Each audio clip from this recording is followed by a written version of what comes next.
আসসালামু আলাইকুম ওরহমতুল্লাহি ওয়াবারাকাতুহু। মহাগ্রন্থ আল কোরআনের একখানা আয়াত আমি আপনাদের সামনে তেলাওয়াত করেছি।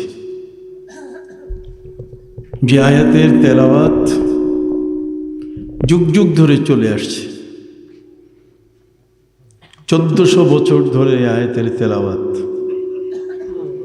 লাকাদ কানা লাকুম ফি রাসূলিল্লাহি উসওয়াতুন হাসানা। এই পৃথিবীতে এমন এক মহান রসূলের সম্পর্কে বলা হচ্ছে যার পরিচয় হলো তিনি উত্তম আদর্শের এক নবী। সুবহানাল্লাহ। নবীর উত্তম আদর্শ আল্লাহ আমাদেরকে বলে দিয়েছেন যে এই আদর্শকে তোমাদের অনুসরণ করতে হবে। যদি কেউ পৃথিবীতে ন্যায় বিচারক হতে চায় তাহলে নবীজির বিচার ব্যবস্থাপনা সম্বন্ধে তাকে জানতে হবে। পৃথিবীতে যদি কেউ জগতের মানুষের কল্যাণের জন্যে জীবন যদি কেউ উৎসর্গিত করতে চায়, কিভাবে রাষ্ট্র পরিচালনা করতে হবে কেউ যদি সে বিষয়টা জানতে চায়, তাহলে প্রিয় নবী সাল্লাল্লাহু আলাইহি ওয়াসাল্লামের আদর্শ তাকে অনুসরণ করতে হবে এবং সেই আদর্শের বাইরে যাবার কোনো সুযোগ নাই। সম্মানিত সুধী, ব্যবসা বাণিজ্য, বেচাকেনা, আত্মীয়তা, বিবাহ শাদী, এরপরে একজন মানুষের জীবনের সমাজনীতি, অর্থনীতি, ব্যক্তিনীতি, পরিবার নীতি, রাষ্ট্রীয় নীতি, সবগুলো সম্পর্কে কেউ যদি আলাদা আলাদাভাবে দেখতে চায়, তাহলে আমাদের প্রিয় নবী সাল্লাল্লাহু আলাইহি সাল্লামের জীবনের প্রতিটি অংশ এমন ব্যাপক যে কোনো ব্যক্তি তার এই জীবনের আদর্শগুলো পড়ে শেষ করতে পারবে না। তার কারণ হচ্ছে তিনি হলেন জাওয়ামিউল কালিম, তিনি হলেন জাওয়ামিউল উসওয়া আল হাসানা। যত নবী পৃথিবীতে এসছেন 1,24,000 অথবা 2,24,000 নবী এবং রসুল, তাদের সবার আদর্শ আমার নবীর ভিতরে বিদ্যমান ছিল। প্রিয় নবী সাল্লাল্লাহু আলাইহি সাল্লামের কাছে নবী ইব্রাহিমের চরিত্র, নবী ইসমাইলের চরিত্র, নবী করিম সাল্লাল্লাহু আলাইহি সাল্লামের কাছে নবী ঈসা আলাইহিস সালাম থেকে নিয়ে পূর্ববর্তী যত নবী আছেন প্রত্যেক নবীর আদর্শ চরিত্র যেগুলো সবগুলোই, সকল নবী আদর্শবান ছিলেন। আমাদের প্রিয় নবী সাল্লাল্লাহু আলাইহি সাল্লাম ছিলেন সমস্ত আদর্শের আকর। সব আদর্শ যদি কেউ খুঁজে নিতে চায়, তাহলে নবী বাবা আদম আলাইহিস সালাম থেকে নিয়ে নবী ঈসা আলাইহিস সালাম পর্যন্ত নবীদের আদর্শ আমাদের প্রিয় নবী থেকে বের করে আনতে পারবে। এ কারণে পৃথিবীতে যারা আমরা আছি, আমরা কখনো চিন্তা করি না যে আমাদের নবীর পরে আরেকজন নবী প্রয়োজন। আমাদের প্রিয় নবী সাল্লাল্লাহু আলাইহি ওয়াসাল্লামের পরে আরেকজন নবীর দরকার আছে, এটা আমরা কখনো মনে করি না। আল-ইয়াওমা আকমালতু লাকুম দীনাকুম ওয়া আতমামতু আলাইকুম নি'মাতি ওয়া রাদিতু লাকুমুল ইসলাম দীনা। ইসলাম ধর্মকে আল্লাহ মনোনীত করে দিয়েছেন এবং এই ধর্মটাকে তিনি পূর্ণ করে দিয়েছেন। আমাদের নতুন করে আর কোনো ধর্ম চাওয়ার কোনো প্রয়োজন নাই। ইভেন যদি কোনো ব্যক্তি মনে করে যে আরও একটা আসমানি কিতাব দরকার, তাও প্রয়োজন নাই। তার কারণ হচ্ছে আল কোরআনের মধ্যে আল্লাহ বলছেন, মা ফররাতনা ফিল কিতাবি মিন শাই, আমি কোরআনের মধ্যে কোনো কিছুর আলোচনা বাকি রাখি নাই। তাহলে গোটা কোরআন হচ্ছে বিশ্বজগতের সবচেয়ে বড় একটা জ্ঞান ভাণ্ডার, পুস্তক, জ্ঞানের খনি। আর আমাদের প্রিয় নবী সাল্লাল্লাহু আলাইহি সাল্লাম মহাগ্রন্থ আল কোরআনের সেই আদর্শগুলোকে ধারণ করে তিনি পৃথিবীতে সেটা বাস্তবায়নকারী হিসাবে পরিচয় দিয়েছেন, যে কারণে সর্বযুগে সর্বকালে নবীর প্রশংসায় সকলেই পঞ্চমুখ ছিলেন। আপনি জানেন রোমান বাদশাহ বাইজেন্টাইন সম্রাট হেরাক্লিয়াস তিনি ছিলেন রোমান সম্রাট। পৃথিবীতে দুটো পরাশক্তি ছিল, একটি হচ্ছে রোমান আর একটি হলো পারসিক। পারসিক শক্তির যিনি প্রধান তার নাম হচ্ছে খসরু পারভেজ। নাম কি?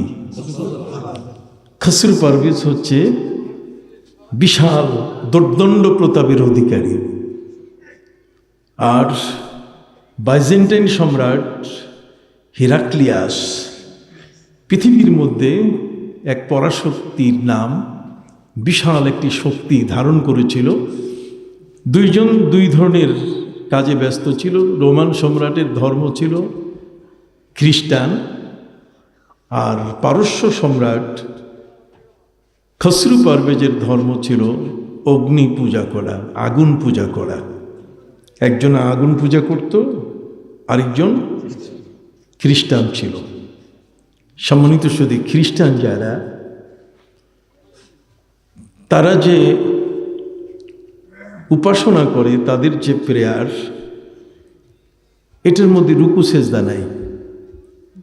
এরা শুধু একটা বেঞ্চে বসে তাদের প্রেয়ারগুলো করে থাকে। আর ইহুদি যারা, ইহুদির মধ্যে সেজদা আছে কিন্তু রুকু নাই। বলেন ইহুদিরা কি? সেজদা, একটা সেজদা করে কিন্তু কি নাই? রুকু নাই। রুকু ছাড়া সেজদা। এটা হচ্ছে ইহুদিদের ধর্মালয়। আমাদের ধর্মালয়ের নাম হচ্ছে মসজিদ, আর খ্রিস্টানদের ধর্মালয়ের নাম হচ্ছে গির্জা, আর ইহুদিদের ধর্মের নাম হচ্ছে সিনাগগ। এই সিনাগগে গিয়ে তারা তাদের ধর্ম পালন করে থাকে। আমাদের ধর্মের মধ্যে স্থির থাকতে হয়, স্থির। আমরা ইবাদত যখন করি ওয়াকুমু লিল্লাহি কানিতিন, তার মানে আমরা নামাজে যখন দাঁড়াই তখন কেউ যেন নড়াচড়া না করে।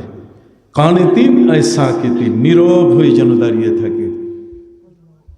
নবী করিম সাল্লাল্লাহু আলাইহি ওয়াসাল্লামের রুকু সেজদা ছিল এমন যে সেজদা দেখে আম্মা জান আয়েশা রাদিয়াল্লাহু তাআলা বলেছেন, নবীজি যখন সেজদা করতেন ফা আহসানা সুজুদা ওয়া আহসানা রুকুআ, নবীর সেজদা ছিল এমন মনে হতো যে নবী করিম সাল্লাল্লাহু আলাইহি ওয়াসাল্লাম তিনি আর বেঁচে নাই, নড়াচড়া কিচ্ছু নাই।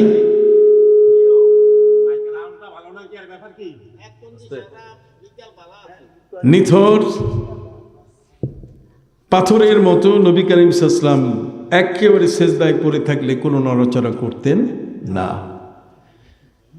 আমাদের ইবাদতের মধ্যে সবচেয়ে বড় যে বিষয়টা সেটা হলো অ্যাটেনশন। আল্লাহর সামনে আমরা দাঁড়িয়েছি, আল্লাহর সামনে দাঁড়াতে গিয়ে তখন আমাদেরকে নীরবভাবে দাঁড়াতে হয়। কিন্তু ইহুদিরা যখন তাদের উপাসনা করে তখন তারা নড়ে, বেশি নড়ে, নড়াচড়া করে খুব বেশি। আমাদের ইবাদতের নড়াচড়া নাই। আপনার কথা কি বুঝতেছেন? এই হাত ছড়াও, তুমি দেখো না এটা লাগলে হঠাৎ করে আমার ঠোঁটে লেগে যাবে।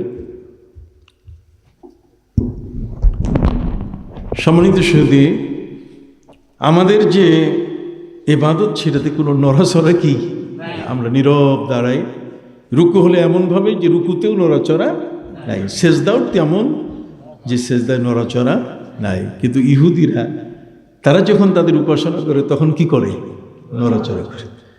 তোদেরকে জিজ্ঞেস করা হয়েছিল যে তোমরা এত নড়াচড়া করো কেন? তারা বলছে যে নড়াচড়া করলে রক্তগুলো বেশি দৌড়াদৌড়ি করে, ওগুলো ইবাদত করে, উপাসনা করে। তো দেহের রক্তগুলোকে এই নাড়াচাড়া দিলে এটার মধ্যে এক ধরনের তরঙ্গ সৃষ্টি হয়, কাজে এগুলো উপাসনা করে। পৃথিবীতে বিভিন্ন ধর্মের মানুষ তাদের ধর্মগুলো পালন করছে। আপনি জানেন খ্রিস্টান হচ্ছে পরাশক্তি, পৃথিবীর মধ্যে 111টি দেশ তাদের, পৃথিবীতে তাদের সংখ্যা অনেক বেশি। এই খ্রিস্টান শক্তি হলো এমন একটা শক্তি যে খ্রিস্টান শক্তির মূল হলেন হজরতে ঈসা আলাইহিস সালাম, তারা যাকে যীশু খ্রিস্ট বলে মনে করে। তো যীশু খ্রিস্ট, ঈসা আলাইহিস সালাম, মরিয়ম, এ দুটো নাম হচ্ছে তাদের মূল। কিন্তু এই দুটো নামের ভিতরে মরিয়ম সম্পর্কে তাদের ধারণা যে মরিয়ম হচ্ছে আল্লাহর স্ত্রী, আর ঈসা আলাইহিস সালাম হলে আল্লাহর কি পুত্র। আবার খ্রিস্টানদের মধ্যে একদল আছে, ওয়াকাল আল্লাযীনা কাফারু ইন্নাল্লাহা হুয়াল মাসীহ ইবনু মারইয়াম। এই খ্রিস্টানদের একটা দল আছে কাফের, তার বলে থাকে যে আল্লাহ বলতে কিছু নাই, আল্লাহ হলেন ঈসা, ঈসা নবী আল্লাহ। কথা কি বুঝতে পারছেন? সারা পৃথিবীর মধ্যে এই ধরনের বিভ্রান্তি চলছে। ইহুদিরা এক পথে, ইহুদির সংখ্যা পৃথিবীতে খুব কম, কিন্তু সেই ইহুদিরা এরা এক সকালবেলা থেকে বেলা 10টা পর্যন্ত 148 জন নবীকে নিজে হাতে হত্যা করেছে। এই জন্য আল্লাহর কোর্টে ইহুদিরা হলো নবী হত্যার আসামি। আল্লাহ পাক রব্বুল আলামিন ফাবাউ বিগাদাবিন মিনাল্লাহ, তারা আল্লাহর গজবে পড়ে আছে। এবং দুনিয়ার সকল মুসলমান সূরা ফাতিহার শেষে গায়রিল মাগদুবি আলাইহিম ওয়ালাদ-দাল্লিন, মাগদুব, এই ইহুদি জাতির প্রতি আমাদের ভৎসনা আল্লাহ আমাদেরকে শিখাই দিয়েছেন।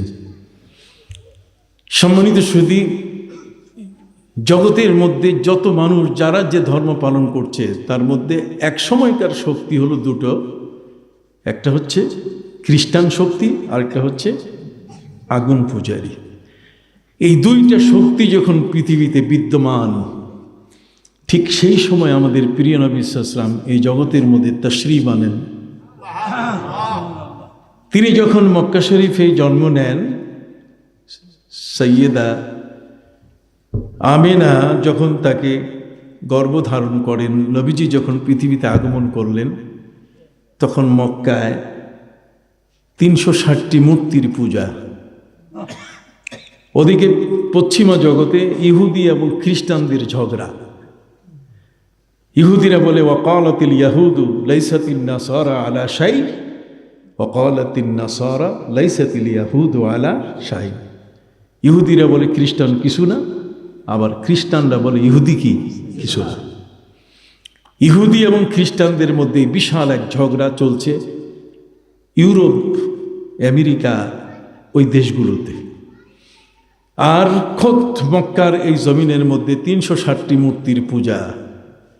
আর পূর্বাঞ্চলে আমরা যারা আছি, এই বাংলাদেশ সহ মিয়ানমার, ফিলিপাইন, এই পৃথিবীর পূর্বাঞ্চল বলতে গেলে, প্রাচ্য বলতে গেলে যা আছে, এই অঞ্চলটা হলো গরুর পূজা, মাছের পূজা, কথা বুঝতে পারছেন, গাছের পূজা। তো এই অঞ্চলটা হলো পূজারি সবচেয়ে কি বেশি। আর পৃথিবীর ইউরোপের পশ্চিম দেশগুলো হলো ইহুদি খ্রিস্টানের ঝগড়া। আর মক্কায় চলছে 360টি মূর্তির পূজা। এমন একটি কঠিন জগৎ, এই জগতের মধ্যে ইসলামকে প্রতিষ্ঠিত করা, ইসলাম ধর্মটাকে মানুষের কাছে পৌঁছে দিয়ে এটার গ্রহণযোগ্যতা সৃষ্টি করা, এটা দস্তুর মতো একটা বড় কঠিন কাজ ছিল। আপনারা আমার কথাগুলো শুনতেছেন? আমি আপনাদেরকে যে বিষয়ের দিকে নিয়ে যাচ্ছি, প্রিয় নবী সাল্লাল্লাহু আলাইহি ওয়াসাল্লাম সারা জগৎ সমূহের তিনি রাসূল, তিনি রাহমাতুল-লিল আলামিন। একদিকে পূজার উৎসব, কথা বলেন, যেই পূজার উৎসবটা এখনো কিন্তু যায় নাই। এখনো মুসলমান পূজা মণ্ডপে গিয়ে গীতা পড়ে, এখনো সেখানে গিয়ে ইসলাম যেটাকে কখনো বরদাস্ত করে না। নবী ইব্রাহিম আলাইহিস সালাম মেলার দিনে তার এলাকার মানুষ তাকে বলল, ইব্রাহিম চলো মেলায় যাই। আপনি জানেন মেলার সংস্কৃতি আমাদের দেশে আছে, মেলা বসে। গতকালকে আমরা ঝালকাঠিতে ছিলাম, বরিশাল হয়ে আসতে গিয়ে সেখানে দেখলাম পিঠা উৎসব, পিঠার মেলা চলছে। হাজার হাজার যুবক যুবতী পিঠা খাওয়ার জন্য রাত্র 12টা-1টায় আসছে। সংস্কৃতি, কার মেয়ে কার ছেলে কোথায় আসছে কথা বল না, পিঠা খাইতে খাইতে আবার কোন দিকে যায় তার কোনো খবর। বাবা মা তো তাদেরকে লেখাপড়া করার জন্য পাঠিয়েছে, অথবা তাদের একটা ভালো অবস্থান আছে। মেলা এটা আজকের নতুন বিষয় নয়, এটা ফেরাউনের যুগের একটা শব্দ। ফেরাউনের যুগে মেলাটাকে যে শব্দে বলা হয়েছে সেটা পবিত্র কোরআনে আল্লাহ উল্লেখ করেছেন। পবিত্র কোরআনে আল্লাহ পাক রব্বুল আলামিন মেলাটাকে বলছেন ইয়াউমুজ জিনা, ইয়াউমুজ জিনা। তার মানে এটা সৌন্দর্য রূপ ধারণ করার একটা দিন। নবী মুসা আলাইহিস সালাম তার সাথে যখন ফেরাউন কোনো মতেই পারল না, ফেরাউন না পারার কারণে শেষ পর্যন্ত বলছে, মুসা তোমার সাথে আমার একটা যুদ্ধ হবে, আর সেই যুদ্ধটা হতে হবে লক্ষ মানুষের সামনে। হযরত মুসা আলাইহিস সালাম বললেন, ঠিক আছে, লক্ষ মানুষ তুমি জোগাড় করো, আমি একটা লাঠি আর আমার ভাই বড় ভাই সাথে নিয়ে আসবো। যোদ্ধা মাত্র আমরা 2 জন, আর লাঠি একটা। এক লাঠি নিয়ে 2 যোদ্ধা যুদ্ধ করব। একজন বসে থাকবে রেস্টে, তসবিহ পড়তে থাকবে, সাইহুজামুল জামউ ওয়া ইউআল্লুনাদ দুবুর। একজন সেজদায় পড়ে থেকে বলবে, আল্লাহুম্মা ইন শা'তা লাম তুবাদ ফাহলিক হাযিহিল ইসাবা। আল্লাহ যদি আপনি চান তাহলে আমাদের ধ্বংস করে দেন, আর যদি না চান তাহলে আপনার সৈন্যের তো অভাব নাই। ওয়ামা ইয়ালামু জুনুদ রাব্বিকা ইল্লা হু। কথা কোন না, আল্লাহর সৈন্য এত ব্যাপক, অতএব আপনি আকাশ থেকে ফিরিস্তা পাঠাই দিয়েও তো সোজা করতে পারেন। কথা বলেন। আল্লাহ পাক রব্বুল আলামিন প্রচণ্ড ক্ষমতার অধিকারী। অতএব একজন নবী হযরতে মুসা আলাইহিস সালামের সাথে ফেরাউনের যখন তর্ক, তখন ফেরাউন তাকে বলল যে, মুসা, লক্ষ মানুষ জোগাড় করার একটা দিন আছে যেটাতে বিনা নোটিশে মানুষ আসবে। নোটিশ দেওয়া লাগে না, যেমন আমাদের দেশেও মেলা হয়, কিন্তু আগে কোনো প্রচার নাই, নোটিশ নাই। আর সেই মেলার দিনটা হলো পহেলা বৈশাখ। পহেলা বৈশাখ যখন হবে তখন কি নাই, আগে কোনো নোটিশ নাই, কোনো প্রচারণা নেই, কিচ্ছু নাই। সবাই জানে ওই দিনটাতে আরেক সালের পচা পান্তা ভাত পরের সালে খাইতে হবে। কথা বল না। পৃথিবীর মধ্যে এই ধরনের কিছু সংস্কৃতি আছে। আমাদেরকে এই পচা মানে পূর্ব সালের পচা পান্তা ভাত পরের দিন খাওয়ার রীতি, ইলিশ মাছ বাজি দিয়ে। ঠিক অনুরূপভাবে যে মাসটাতে আছি আমরা, এটা ডিসেম্বর। কথা বল না। এই ডিসেম্বর মাসটাতে হযরতে ঈসা আলাইহিস সালাম তিনি জন্ম নিয়েছেন। কথা বল না। ঈসা আলাইহিস সালামের জন্মদিন, বড়দিন। এই বড়দিনটাকে তারা নিয়ে গেছে 31শে ডিসেম্বর। এটা নতুন নাম রাখছে 31st নাইট। কথা বল না। তার মানে এই 31তম তারিখে এই রাতটাতে 1 বছর পরিবর্তন করে, একটা বছর পার করে আরেকটা বছরে যেতে গেলে সেখানে তারা যে উৎসব করত, সেই উৎসবটার মূল হলো যে মেয়েদের ওড়না ধরে টানতে হবে। কথা বল কি, আপনি নাউজুবিল্লাহ বলতেছেন না? তাদের সংস্কৃতিটাই হলো যে বছর পরিবর্তন, একটা বছর পার করে আরেকটা বছরে যাচ্ছে, এই জন্য তাদের মেয়েদের ওড়না টানতে হবে। অশালীন অসভ্য কাজকর্ম করতে হবে, মদ পান করতে হবে, জুয়া খেলতে হবে, বছর পরিবর্তন হয় তাদের এভাবে। সম্মানিত সুধী, মেলা, এই মেলার দিনটা হলো বিনা নোটিশে মানুষ পহেলা বৈশাখে আসে। মেয়েরা পায়ের মধ্যে নূপুর পরে, স্যান্ডেল পরে না, সাদা শাড়ি পরে, বাঙালি সংস্কৃতি তারা দেখায়। সম্মানিত সুধী, ইয়াউমুজ্জিনা হচ্ছে মেলার দিন। হযরতে নবী ইব্রাহিম আলাইহিস সালামকে তার কওমের মানুষেরা বলল, ইব্রাহিম চলো মেলায় যাব। হযরত ইব্রাহিম আলাইহিস সালাম তিনি জানতেন যে মেলায় সেখানে শিরক হয়, মেলায় পূজা হয়, মেলায় পূজা হয়। পবিত্র কোরআন বলছে, ফানাজারা নাজরাতান ফিন নুজুম ফাকালা ইন্নী সাকিম। নবী ইব্রাহিম আলাইহিস সালাম তিনি আকাশের দিকে, তারকার দিকে তাকিয়ে বললেন, আমি তো অসুস্থ। নবী ইব্রাহিম নিজকে অসুস্থ প্রকাশ করলেন। আসলে কি নবী ইব্রাহিম অসুস্থ ছিলেন? তিনি তো ওই সময় একটা নাপা ট্যাবলেটও খান নাই। তার মানে ওই সময় নাপা জন্ম নেয় নাই। নিজের রোগ নিবারণের জন্য, রোগ থেকে মুক্তি লাভের জন্য তার যে ডক্টর, তার যে ঔষধ, তার কোনোটাই ছিল না। তিনি নিজেকে ঘোষণা করলেন, আমি একজন কি অসুস্থ ব্যক্তি। তাও সে অসুস্থ ব্যক্তির ঘোষণাটা এটা আসছে দেশীয় রীতি অনুযায়ী। দেশের রীতি ছিল যে আকাশের দিকে তাকাইয়া, তারকার দিকে তাকাইয়া যদি কেউ বলে আমি অসুস্থ, তাহলে আর কোনো দলিল দরকার নাই, তারা বিশ্বাস করে ফেলত। তারকার প্রতি তাদের এত সম্মান ছিল, তারকা পূজারী ছিল তারা, তারকাই তাদের ভাগ্য নির্ধারণ করত। এই জন্য তারকার দিকে তাকাইয়া যে বলতো আমি অসুস্থ, তাহলে সবাই সেটা কি বিশ্বাস করত। যেমন আমাদের কাবা ঘরের সামনে কিছু লোক এমন আছে, কোনো বিষয় যখন ঝগড়া হয় টাকা পয়সা লেনদেন নিয়ে, তো চলো কাবায় গিয়ে, ওখানে গিয়ে আমরা কসম করি। কাবা গিয়ে কসম করি, তখন বলে আমি তোমার টাকা নেই, অথবা তুমি অনাহুত আমার উপরে দাবি করছো। নবী ইব্রাহিম আলাইহিস সালাম আকাশের তারকার দিকে তাকিয়ে তিনি বললেন আমি অসুস্থ। আসলে কি অসুস্থ ছিলেন? তাহলে ইব্রাহিম অসুস্থ না হলে তিনি কেন একজন নবী হয়ে নিজকে অসুস্থ বললেন? এই জন্যই আমাদের প্রিয় নবী সাল্লাল্লাহু আলাইহি ওয়াসাল্লাম এই বিষয়টাকে তিনি ক্লিয়ার করছেন, কোনো নবীর দোষ ত্রুটি কেউ যেন ধরতে না পারে।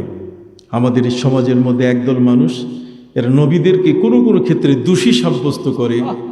নবীদের সঙ্গী সাথী যারা সাহাবায়ে কেরাম, তাদেরকে দোষী সাব্যস্ত করে এবং বলে যে তারা নির্ভরযোগ্য না।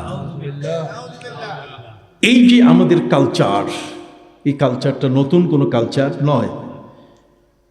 নবী ইব্রাহিম আলাইহিস সালাম সহ যত নবী এসছেন, নবী গোষ্ঠী, আলা ওয়া ইন্না আম্বিয়া আল্লাহি দীনুহুম ওয়াহিদ ওয়া উম্মাহাতুহুম শাত্তা।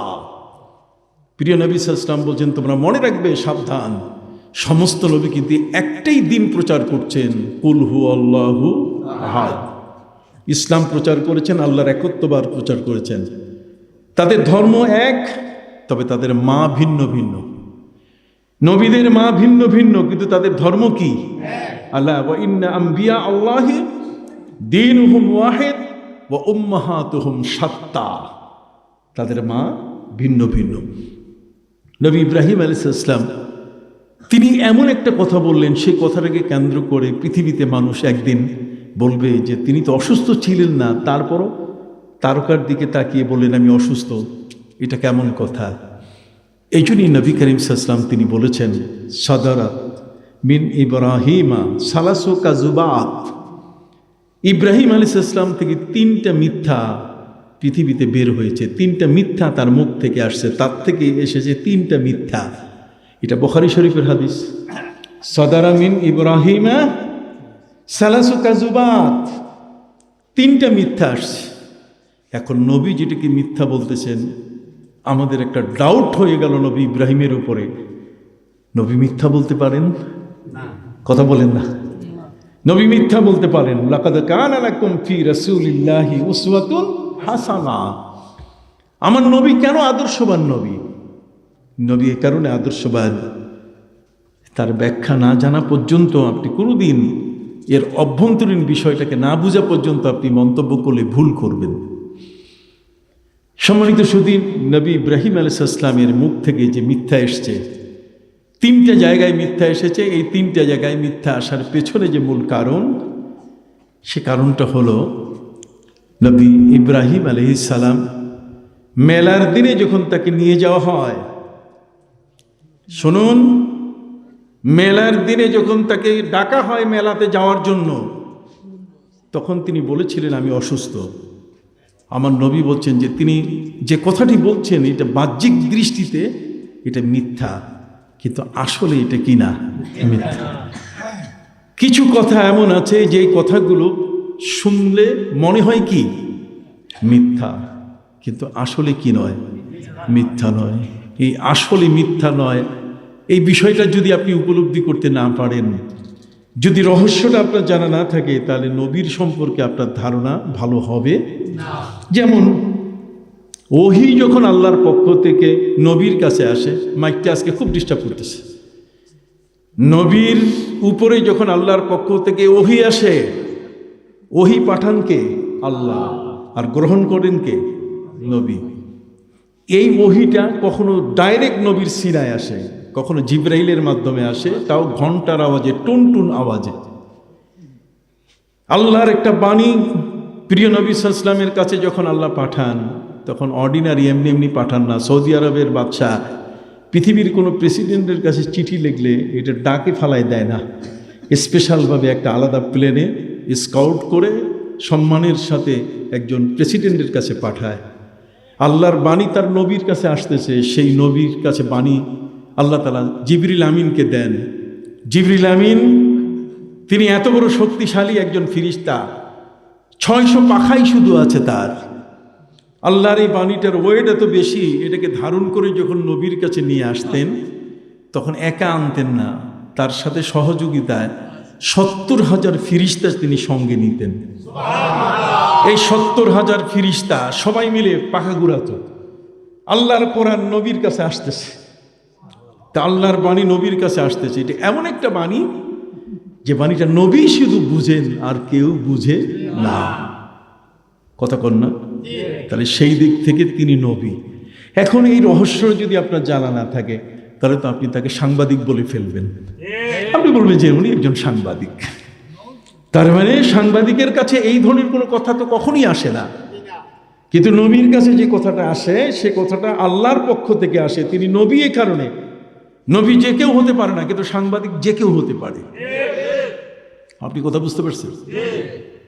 সম্মানিত সুধী, রহস্যের বিষয়গুলো যদি উপলব্ধি না হয়, আমার নবী বলেন, ইব্রাহিম নবী 3টি কথা বলেছেন, যেই 3টি বিষয় মনে হয়েছে যে এটা মিথ্যা। আল্লাহর নবী বলেন যে আসলে এটা মিথ্যা নয়। তার মধ্যে একটি হলো যে ওনাকে যখন মেলাতে নেওয়া হচ্ছে, মেলাতে ডাকা হচ্ছে, তখন তিনি বলছেন আমি অসুস্থ। তার অর্থ হলো ওই মেলায় শিরক হবে, শিরকের মতো কাজগুলো হয়, কাজে আমি নবী সেখানে যেতে পারি না। এই জন্য তিনি ওই ধর্মীয় ক্ষেত্রে অসুস্থ ছিলেন। সবাই চলে গেছে। নবী ইব্রাহিম আলাইহিস সালাম দেখলেন যে ওদের মূর্তি যেখানে আছে, কুড়াল হাতে নিয়ে সবগুলোকে ভেঙে ফেলেন, বড়টার কান্দের উপরে কুড়াল রেখে নিজের ঘরে চলে গেছে।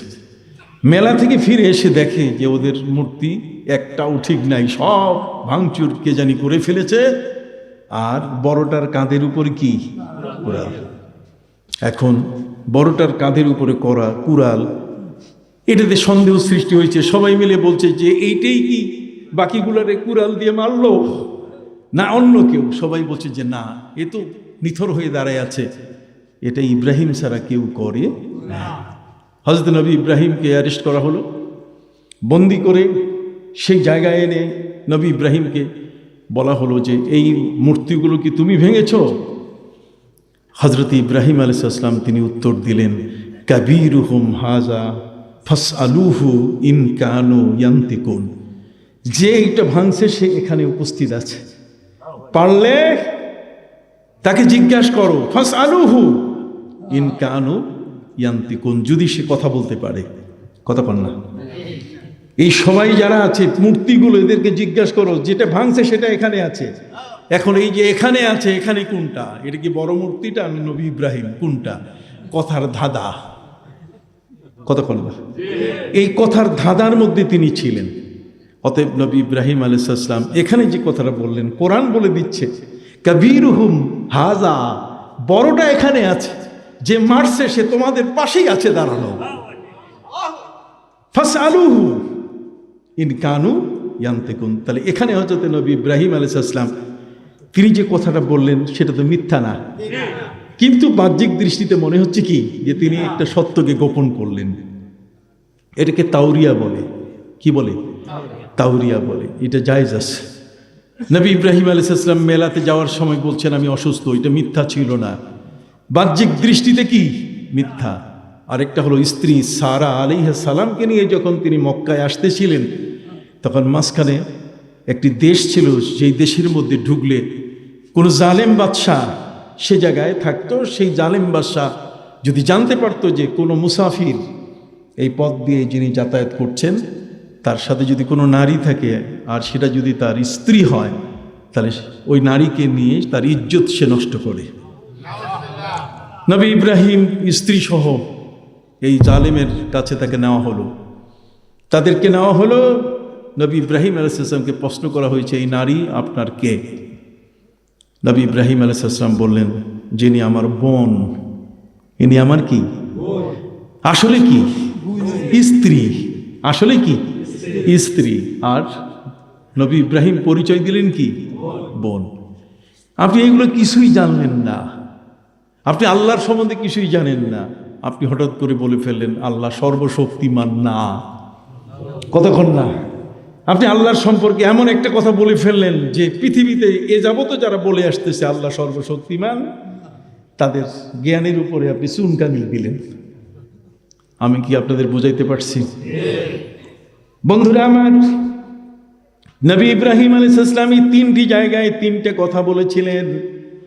স্ত্রীকে তিনি বোনের পরিচয় দিলেন। আমার নবী বলেন একটা মানুষ সাধারণ যদি এই কথাটা শুনে তাহলে বলবে নবী ইব্রাহিম তিনি মিথ্যা বললেন, ইনি তো স্ত্রী কিন্তু পরিচয় দিচ্ছেন কি বোন।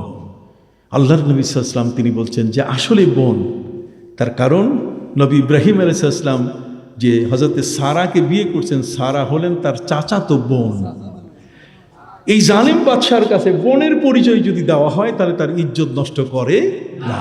তাহলে ইজ্জত রক্ষার জন্য বোনের পরিচয় দেওয়াটা কি অন্যায়? হাত উঁচু করে বলেন তো। এই রহস্যের কথাগুলো পিছনে লুকানো আছে।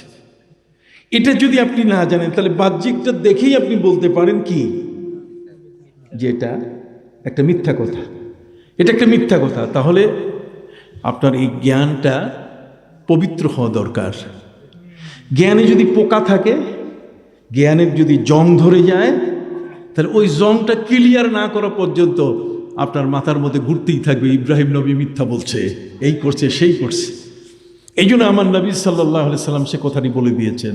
বাবা আদম আলাইহিস সালাম তিনি গন্ধম ফল খেয়েছেন, ঠিক কিনা? এবং কেউ যেন তাকে দোষারোপ করতে না পারে যে আদম একজন নবী, আল্লাহর আইন তিনি মানেন নাই, অতএব আল্লাহর আইনকে তিনি সর্বপ্রথম লঙ্ঘন করেছেন। কেউ যেন বাবা আদম আলাইহিস সালামের উপরে অপবাদ দিতে না। এই জন্য আল্লাহ তাআলা আরেকখানে বলে দিলেন ফাআসা আদম ওয়ালাম নাজিদ লাহু আজমা। এখানে আদম সীমা লঙ্ঘন করেছে ঠিক, কিন্তু তার অন্তরের ইচ্ছা ছিল না। স্ত্রীর খাবার পরিবেশনের কারণে তিনি সেই ফলটা খেয়ে ফেলেছিলেন, কিন্তু নিজে যাইয়া ওই গাছের ফল তিনি আনেন। তাহলে এই অংশটা যদি আপনার ক্লিয়ার থাকে যে আদম আলাইহিস সালাম গাছের কাছে যান নাই, এই ফলটা এটা প্ররোচনা করে শয়তান মা হাওয়ার কাছে দিয়েছে। কথা বলেন? তাহলে সেই মা হওয়ার কারণে বাবা আদম সাদাসিধা মানুষ ছিলেন, তার কাছে ফল দেওয়ার সাথে সাথে তিনি সেটা খেয়ে ফেলছেন। স্ত্রীর খাবার, এটা কি ডাক্তারি পরীক্ষা লাগে? কথা বল। স্ত্রীর পরীক্ষা কি ডাক্তারি? স্ত্রীর দেওয়া খাবার কি ডাক্তারি পরীক্ষা লাগে? বিশ্বাস, ঈমান, ইয়াকিন। কথা বুঝতে পারছেন? অতএব সম্মানিত সুধী, নবী ইব্রাহিম আলাইহিস সালাম যখন শিশু জন্ম নিচ্ছেন তখন নমরুদের প্রতাপ, নমরুদের এত বড় বাড়াবাড়ি, ইউযাব্বিহুনা আবনাআহুম ওয়া ইস্তাহয়ুনা নিসাআহুম, ছেলেদের জবাই করো আর মেয়েদেরকে বাঁচিয়ে রাখো। ছেলেদের জবাই করা মানে এই মসনদে যেন কেউ বসতে না পারে। নবী ইব্রাহিম আলাইহিস সালামের মা, নবীর মারা হলেন এমন যে আল্লাহ পাক রব্বুল আলামিনের পক্ষ থেকে তাদের ইলহাম হয়ে যায়, তারা বুঝতে পারেন কোনো রকম ওই হাসপাতালে গিয়ে আল্ট্রাসাউন্ড করে, কথা বল না, যে বাচ্চা পেটে ছেলে না মেয়ে, বর্তমান সময়কালে যে পরীক্ষা, এটা নবীদের মায়েদের দরকার হতো না। নবীদের মায়েদের ইলহাম হয়ে যেত আল্লাহর পক্ষ থেকে যে যেটা জন্ম নিতেছে এটা কিন্তু নমরুদকে সর্বনাশ করে দিবে। নবী মুসা আলাইহিস সালামের মা, আল্লাহ পাক রব্বুল আলামিন হযরতে মুসা আলাইহিস সালামের মায়ের কাছে ওহী করে দিলেন। পবিত্র কোরআন বলছে, ওয়া আওহাইনা ইলা উম্মি মুসা, আমি মুসার মায়ের কাছে ইলহাম করে দিলাম। ওহী মানে এখানে ইলহামের অর্থ আনিলকি ফিহি ফিল ইয়ামনি, তুমি তোমার সন্তানকে নদীর পানিতে ফেলে দিবে। সুবহানাল্লাহ। ফেরাউনের হাত থেকে, চক্রান্ত থেকে বাঁচতে গেলে তোমার ছেলেকে ফেলে দিবে কোথায়? কত বড় মহাপরীক্ষা! সমুদ্রের পানির মধ্যে ফেলে দেওয়া। ফিলিয়ামে বলা হয়েছে, ইয়াম মানে সমুদ্র, নদী শুধু না, সমুদ্রের মধ্যে ফেলে দিতে। সমুদ্রের ঢেউ, এর মধ্যে একজন মা এইমাত্র সন্তান জন্ম দিল, সে তার সন্তানকে ফেলে দিবে। আল্লাহর প্রতি তার কত অবিচল বিশ্বাস থাকা প্রয়োজন। তিনি আল্লাহর কাছে বলেন, মাবুদ, জন্ম নিবে, ফেরাউনের হাত থেকে বাঁচার জন্য, তার গোয়েন্দা বাহিনীর হাত থেকে বাঁচবার জন্য আমি পানিতে দিব, পানিতেও তাকে ডুবায় ফেলবে, মরে যাবে। আমার আল্লাহ বলছেন, তোমার সাথে আমি প্রমিস করছি, কথা দিচ্ছি, ওয়া ইন্না রাদ্দুহু ইলাইকি, তোমার এই শিশু, একে তোমার কোলে আমি ফিরাই দিব, তুমি পানিতে ফেলে দাও। এই আলোচনাগুলো দরকার, এ কারণে আপনার ইমানের শক্তি বেড়ে যাবে। কে বলেন কি বেড়ে যাবে? ইসলামের ইমান এটা এমন অদেখা একটা বিষয়, যেটার ডিগনিটি, যেটার গভীরতা এত বড়, যা আপনার মধ্যে একটা শক্তি তৈরি করবে, একটা সাহস তৈরি করবে। সম্মানিত সুধী, হযরতে মুসা আলাইহিস সালামকে মা আল্লাহর নির্দেশে পানিতে ফেলে দিয়ে দিলেন। মুসা, মু মানে পানি, আর সা মানে তক্তা, তক্তার উপরে শোয়াই দিলেন। আল্লাহ পাক রব্বুল আলামিন পানিকে বললেন, আমার নবী, খবরদার ডুবাইস না। আগুন ইব্রাহিম আলাইহিস সালামকে জ্বালাতে পারে নাই, কথা বলেন। আর নবী মুসা আলাইহিস সালামকে পানি ডুবাতে পারেনি। ভাসতে ভাসতে যাচ্ছে, ওদিকে ফেরাউনের মেয়ে অসুস্থ। জ্যোতিষীরা বলছে, স্যার জাহাপনা, আজকের রাতে একটি শিশু ভেসে যাবে আপনার নদীর, আপনার বাড়ির পাশের নদী দিয়ে। যদি এটা উদ্ধার করে আনতে পারেন, তার মুখের থুতু যদি লাগাই দিতে পারেন, তাহলে সাথে সাথে আপনার মেয়েটা সুস্থ হয়ে যাবে। পৃথিবীতে কোন বাবা এমন আছে, এমন একটা ভালো চিকিৎসা যদি পাওয়া যায় বাড়ির পাশে? চেন্নাই যাওয়ার সে, কথা বল না, ব্যাংকক যাওয়ার সে, ঠিক এমনি করে সিঙ্গাপুর যাওয়ার চেয়ে বাড়ির পাশে যদি এরকম কোন ঔষধ পাওয়া যায়, ব্যবস্থা পাওয়া যায়, তাহলে এটা কে না লুফে নেয়? সবাই তো এটা লুফে নিবে, কি বলেন ঠিক কি না? ফেরাউন ঘোষণা দিয়ে দিল, আজকের রাতে একটি শিশু ভেসে আসবে। ডুবুরি কারা আছো, কে আমার আজকে জাতীয় পুরস্কার দিবে আমার হাতে? একটি শিশু ভেসে যাবে, সেই শিশুটিকে উদ্ধার করতে হবে। তখন ডুবুরিকে একজন দুইজন, রাষ্ট্রের জাতীয় পুরস্কার, অ্যাওয়ার্ড, কথা বোঝেন নাই? একটা জাতীয় অ্যাওয়ার্ড, ইন্টারন্যাশনাল অ্যাওয়ার্ড, এটা নেওয়ার জন্য সব ডুবুরি রেডি। 1 1 2 2 2 3, কতক্ষণ না সব ওই যে আসতেছে ভেসে। এরপরে শুরু হয়ে গেল সাঁতার।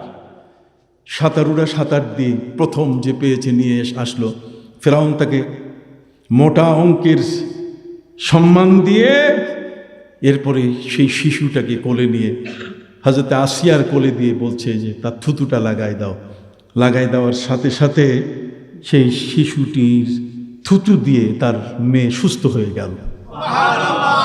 ফেরাউন বলছে, আমার ভয় লাগতেছে, এটা তো ছেলে বাচ্চা, এটা তো আমার মসনদকে শেষ করে দিতে পারে।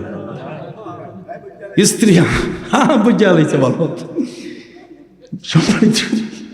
অবস্থাটা এমন হয়ে গেল যে ওই মজলিসের মধ্যে স্ত্রী, একমাত্র স্ত্রী বলছে, না, যে শিশুটি আমাদের উপকার করেছে জন্মের সময় শিশুকালে, সে বড় হয়ে কোনোদিন আমাদের সাথে উল্টা কিছু করবে না। ওদিকে মুসা আলাইহিস সালামের মা, তিনি চিন্তায় মগ্ন যে আমি তো শিশুকে ফেলে দিয়েছি সমুদ্রে, এই শিশুটি সমুদ্রে পড়ার পরে ঢেউয়ের তালে তালে ভেসে যাচ্ছে। আল্লাহ বলছেন, পানি তুমি দোলনা হয়ে তাকে ঢেউ দিয়ে তাকে দোল দাও।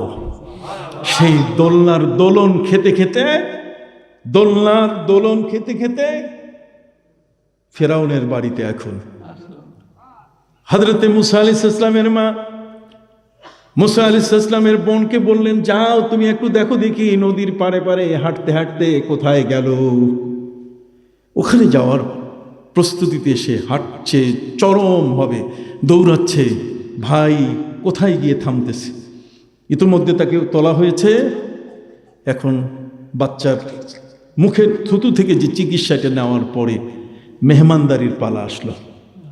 হযরতে আসিয়া এমনভাবে ফেরাউনকে বুঝাইছে যে ফেরাউন আর উল্টা পাল্টা কিছু করতে পারে নাই। এই জন্য ঘরের বউটা ভালো লাগে। ঘরের বউটা যদি ভালো ফ্যামিলি থেকে আসে, তাহলে ওই স্বামীটা, ওই ঘরের সন্তানটা ঘরে বসে আল্লাহর ওলি হয়ে যাবে। আর যদি কোনো একটা জঘন্য পরিবার থেকে আসে, তাহলে কিন্তু আর জাহান্নামে ঢুকার দরকার নাই। কথা বুঝেন নাই? বেতার বাংলাদেশ টেলিভিশন সব ঘরের মধ্যে চালু হয়ে যাবে, ঝগড়াঝাটি চলতেই থাকবে। এই জন্য নবী করিম সাল্লাল্লাহু আলাইহি ওয়াসাল্লাম তিনি বলেছেন, বিবাহ করার আগে যার মেয়ে বিয়ে করবে সেই মায়ের খবর নিও। জোরে বলেন, সেই মাটাকে, এই মায়ের খবর নিও, ওই পরিবারটাকে দেখে নিও। পরিবার না দেখা পর্যন্ত খবরদার বিয়ে করো না। আর সেই পরিবারেই বিয়ে করবে যেই পরিবারের মা বেশি সন্তান দিয়েছে। তাজাওয়াদুল ওয়াদুদ আল ওয়ালুদ, যেই শাশুড়ি বেশি সন্তান পৃথিবীতে দিয়েছে, ও তার ঘরে সন্তান আসবে ইনশাআল্লাহ। এই জন্য যেই ঘরে সন্তান বেশি সেই ঘরে বিয়ে করতে বলছে। কারণ শালাদুল্লাহ ভাই, কথা কন না, সংখ্যা বাড়লে তো আরাম বেশি। জোরে কন না, আরাম কি বেশি, আনন্দ বেশি। সম্মানিত সুধী, মেহমানদারি শুরু হয়ে গেল। হযরতে আসিয়া বললেন, আপনি যা ভাবতেছেন তা কিন্তু নয়, এই শিশুটি শুরু থেকেই উপকার করছে, মেয়ে সুস্থ হয়ে গেছে, অতএব আপনি এটা নিয়ে চিন্তা করবেন না। এখন এই শিশুটা ভেসে আসছে, তার একটু খাবার দেওয়া দরকার, একটু মুখে, বাচ্চার মুখে দুধ দেওয়া দরকার, অতএব দুধের একটু ব্যবস্থা করেন। ফেরাউন মেয়ে সুস্থ হয়ে গেছে আনন্দে ঘোষণা করলো, কে তোমরা আছো দাইমা, এই শিশুটিকে দুধ পান করাও, আমি তোমার মাসোহারা দিয়ে দিব, তোমার মাসিক বেতন দিয়ে দেব। নারীর লাইন শেষ হয় না, মায়েরা একের পরে এক আসা শুরু করলো। হযরতে নবী মুসা আলাইহিস সালাম যাদের কোলে দেওয়া হয়, যেই দাইমার কোলে যে দুধ পান করান, মুসা আলাইহিস সালাম যাইয়াই খায় না। কেন খায় না? যেহেতু আল্লাহ পাক রব্বুল আলামিন তিনি আইন করে দিয়েছেন, ওয়াহাররামনা আলাইহি আল মারাদে। আল্লাহ বলছেন, আমি মুসার উপরে সমস্ত নারীর বুকের দুধ আমি হারাম করে দিয়েছি। অতএব মুসা কারো দুধ পান করবে না। আল্লাহু আকবার! দেখেন রহস্য কত চমৎকার। হযরত নবী মুসা আলাইহিস সালাম কোন মায়ের বুকের দুধ টানতেছেন না, নিতেছেন না, খালি মাথা এদিকে এদিকে। এই অবস্থা দেখে ওই বোন যে দৌড়ায় আসছে, উনি প্রস্তাব করলেন যে আমি একজন মায়ের খবর বলবো, যেই মা এই শিশুটিকে বুকে নিলে এই শিশুটি তার দুধ পান করবে। ফেরাউন বলল যে তাড়াতাড়ি। নোয়াখালী ভাষায় কি বলেন? নোয়াখালী ভাষায় বলে যে টানি টানি যাও। কথা কন না, তার মানে এত দ্রুত তুমি যাও যে যাই আনো, এই বাচ্চাটা ক্ষুধায় কাঁদতেছে। শিশু যদি কাঁদে তাহলে বাবা অস্থির হয়ে যায়, মা কি অস্থির হয়ে যায়। কবির কবিতায় আছে, মৌন হয়ে থাকা অজ্ঞানের বল, মিথ্যাই চোরের হয় প্রধান সম্বল, আর বালকের বল হয় ক্রন্দন কেবল। শিশু যদি কাঁদে তাহলে তার সামনে আপনার সব শেষ। কতক্ষণ অস্ত্র বলেন আর শক্তি বলেন, সব কি শেষ।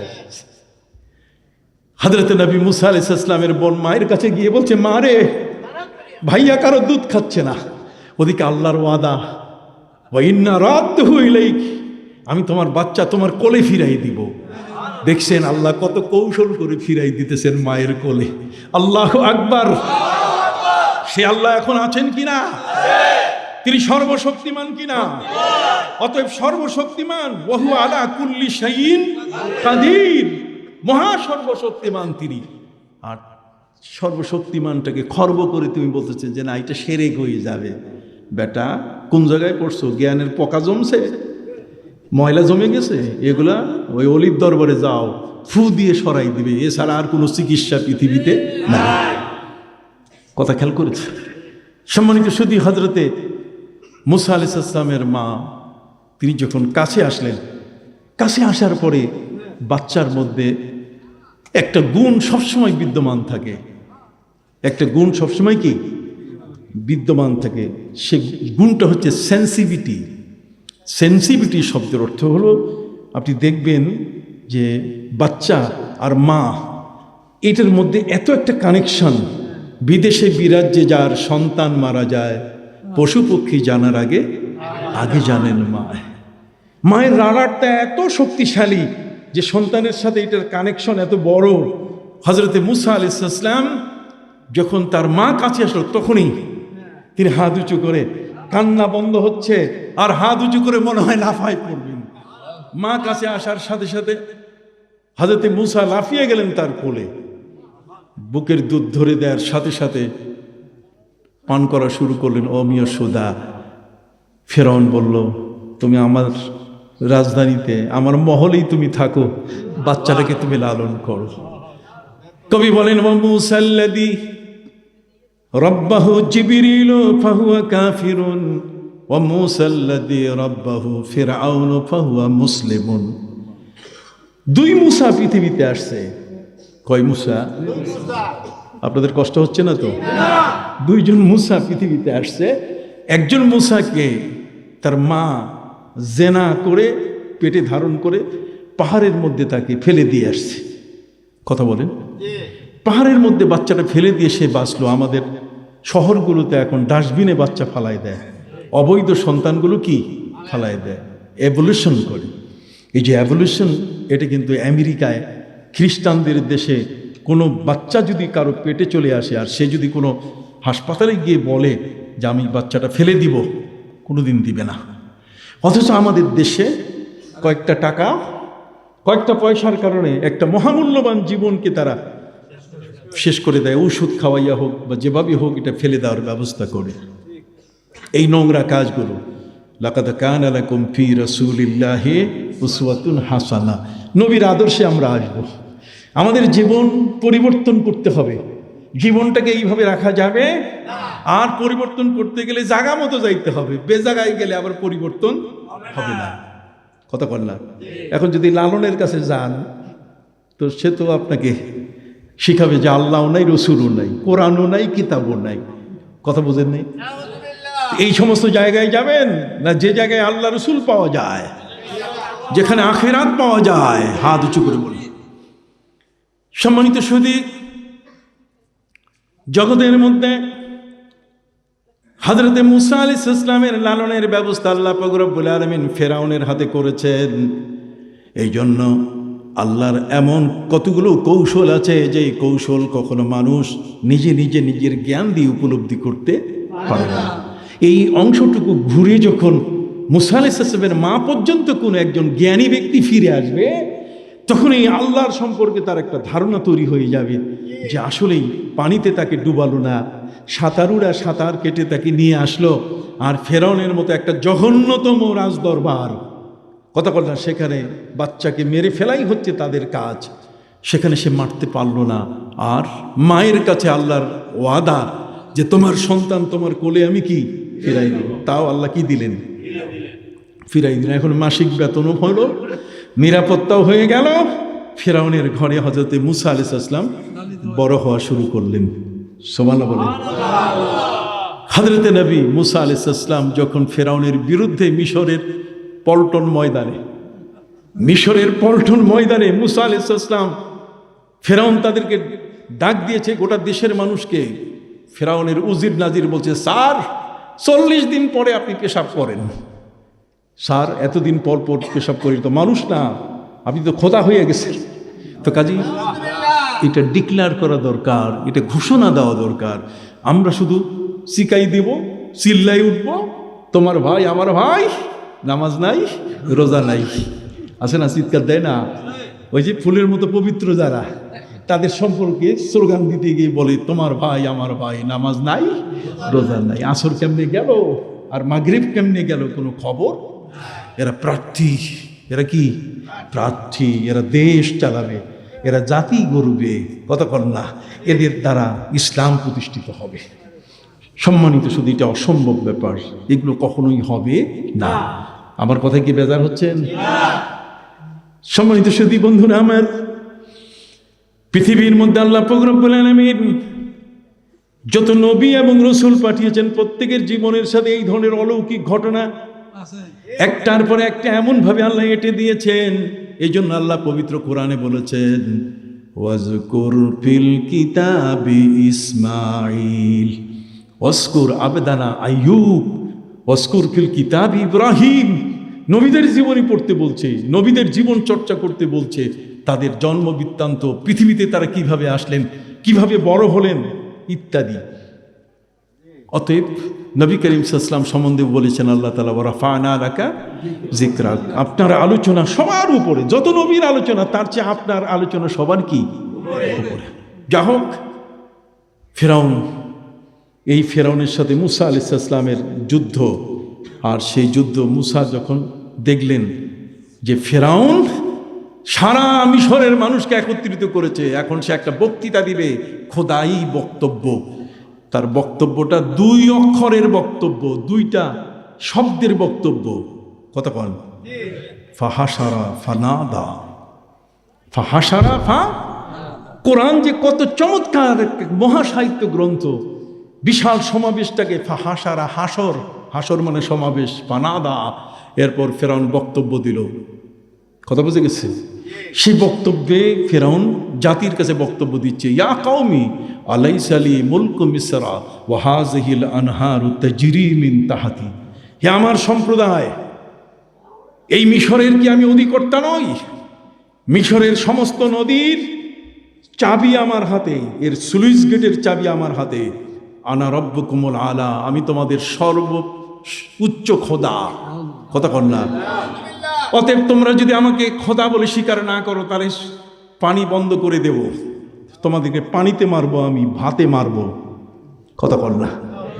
জগৎ ওই মজলিসের মধ্যে যত লোক ছিল সবাই মাথা নত করে বলছে, বটে বটে, আপনি এখন আমাদের খোদা।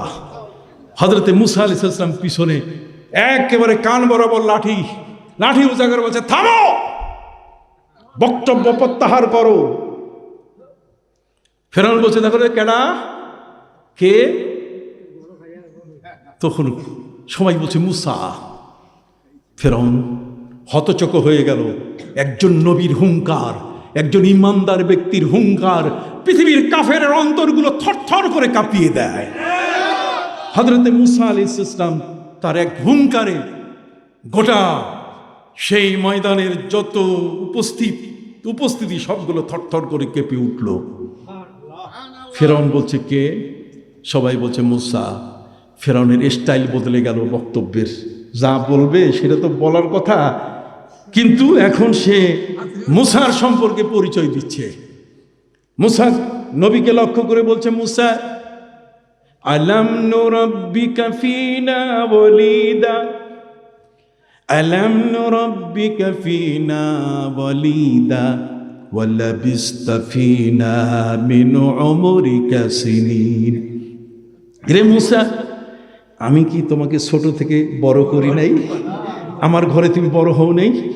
মুসা নবীর মিলাদ শুরু হয়ে গেল কোরআনে, আর আমার নবীর মিলাদের কথা বললে তখন কমর সোজা হয় না। ইয়া নবী সালাম আলাইকা বেদাত, দাঁত একটাও নাই। কত বাজে কথা! কোরআন বলছে মুসা নবীর, ফেরাউন যে কথাটি বলেছে কোরআন সেটাকে কোট করেছে, কোট আনকোট। কথা বল না, কোট আনকোট। কি চমৎকার করে বলছে সুবহানাল্লাহ, আল্লাহু আকবার। ফিরআউন বলছে আলাম নুরাব্বিকা ফিনা ওয়ালিদা, ওয়ালিদ মানে ছোট শিশু, মৌলুদ মিলাদ, তুমি কি ছোট শিশু ছিলে না? কথা বল লাবিস্তা ফিনা মিন উমরিকা সিরিন, তুমি কি আমার ঘরে খাইয়া বড় হও নাই? মুসা আলাইহিস সালাম বলছেন লাঠি উঠে, কি কইতে চাও? এইটা দিয়ে সেজদা নিতে চাও? একেবারে পায়ের গোড়ালি সাইজ করে দিব। ফিরআউন তখন বলল তাহলে ঠিক আছে, পায়ের গোড়ালি তুমি সাইজ করতে চাইছো আজকে জনগণ, আর আমি খোদার দাবি করতেছি না, যা দাবি করছি এটা আপাতত মুসার সাথে আমার যুদ্ধ হবে, আর সেই যুদ্ধটা হবে মেলার দিনে। কোন দিনে? অতএব এই মেলা ইয়ামুজ্জিনা এই শব্দটা কোরআনের এই জায়গা থেকে আসছে। আপনি কি বুঝতে পারছেন? সারা জগতের মধ্যে এই মেলা, সেই মেলায় হযরতে নবী ইব্রাহিম আলাইহিস সালাম তিনি যেতে চান নাই। নবী ইব্রাহিম তাকে যখন ফেরাউনের হাত থেকে রক্ষা করতে গিয়ে মা যখন পাহাড়ের গুহা বেছে নিলেন, পাহাড়ের গুহা, মুসা নবীকে জন্ম দেওয়ার আগে তার মা বেছে নিয়েছিলেন উনান, তার মানে আপনি চুলার পাশে মা বলছে যদি ফেরাউনের গোয়েন্দা আসে আর আমার বাচ্চাটা যদি প্রসব হয়ে যায় এই সময়, তাহলে ওদের হাতে দিব না, পারলে আমি আগুনে ঢুকাই দেব। কথা বুঝতে পারছেন? নবী ইব্রাহিম আলাইহিস সালামের মা নমরুদের হাত থেকে ইব্রাহিম আলাইহিস সালামকে বাঁচাতে গিয়ে তিনি একটা গুহাতে, পাহাড়ের গুহায় যেয়ে বাচ্চা প্রসব করলেন। নবী ইব্রাহিমকে প্রসব করার পরে মা দেখলেন নমরুদের কোনো গোয়েন্দা নাই, তার এনএসআই নাই, তার ডিবি নাই, সিআইডি নাই, কেউ নেই। যখন উনি একটু গুহা থেকে ঘরের দিকে আসতেছেন, এই মুহূর্তে মায়ের মনে পড়লো যে বাচ্চাটা জন্ম দিলাম, আরেকবার দেখে আসি। পিছনের দিকে যখন মুখ ফিরেছে তখনই তিনি দেখতে পেলেন যে একটা পাথর উপর থেকে নিচে ওই গুহার মধ্যে পড়তেছে। মা চিৎকার দিয়ে দৌড়ানো শুরু করলেন যে আমি ফেরারুকা মিনাল মাতার ওয়া উকুকা ফিল মিজাব, বৃষ্টির থেকে পালাইয়া তুমি যদি পুকুরে পিছলাইয়া পড়ে ভিজো তাহলে পালাবার কোনো অর্থ হলো না। অতএব আমার সন্তানকে নমরুদের হাত থেকে রক্ষা করতে পাহাড়ের গুহায় তাকে প্রসব করলাম, আর সেটা যদি পাথর দিয়ে যদি মশলা বাটা হয় তাহলে তো আমি অন্যায় করলাম। মা যখন গুহার দিকে যাওয়া শুরু করছেন দৌড়ানো, যে বাচ্চা আমি উদ্ধার করব, সাথে সাথে মা দৌড়াচ্ছেন ওদিকে, পাথরটা উপরে উঠা শুরু করছে। মা বুঝতে পারলেন যে আমার সন্তানটাকে রক্ষা করার জন্য আল্লাহ তাআলা নিজেই দায়িত্ব নিছেন। ঘরে গিয়ে আজরকে বললেন, চাচা অথবা স্বামী, কতক্ষণ না হযরত ইব্রাহিম আলাইহিস সালাম, জেনে তর্ক আছে, আজর স্বামী অথবা হযরত নবী ইব্রাহিমের চাচা, তাকে বললেন তিনি যে আমি তো বাচ্চা প্রসব করেছি গুহার ভিতরে, এই মাত্র প্রসব করে আসলাম, চলেন না একটু দেখে আসি। যখন দেখতে গেলেন তিনি, তখন তার হাতে ছিল একটা পুতুল। কি ছিল? এই পুতুল হাতে নিয়ে নবী ইব্রাহিমকে দেখতে গেলেন গুহায়। নবী ইব্রাহিমের বয়স তখন 3 ঘন্টাও পার হয়। নবী ইব্রাহিম আলাইহিস সালাম তিনি তার পিতার আজরের হাতে পুতুল দেখে তিনি তাকে প্রশ্ন করলেন, হে আমার পিতা, ইয়া আবাতি লিমা তা'বুদু মা লা ইয়াসমাউ ওয়া লা ইউবসিরু ওয়া লা ইউগনি আনকা শাইয়া, যে আপনি এইটার পূজা করেন, আপনি এই পুতুলটা, এটা তো কানে শুনে না। সুবহানাল্লাহ বল। তাহলে যেটা কানে শুনে না তার সামনে যাইয়া গীতা পাঠ করা কি যায়? যায় কি ভাই? এটা হাত উঠান দেখি, যায় কি? কানে শুনে না। ইয়া আবাতি লিমা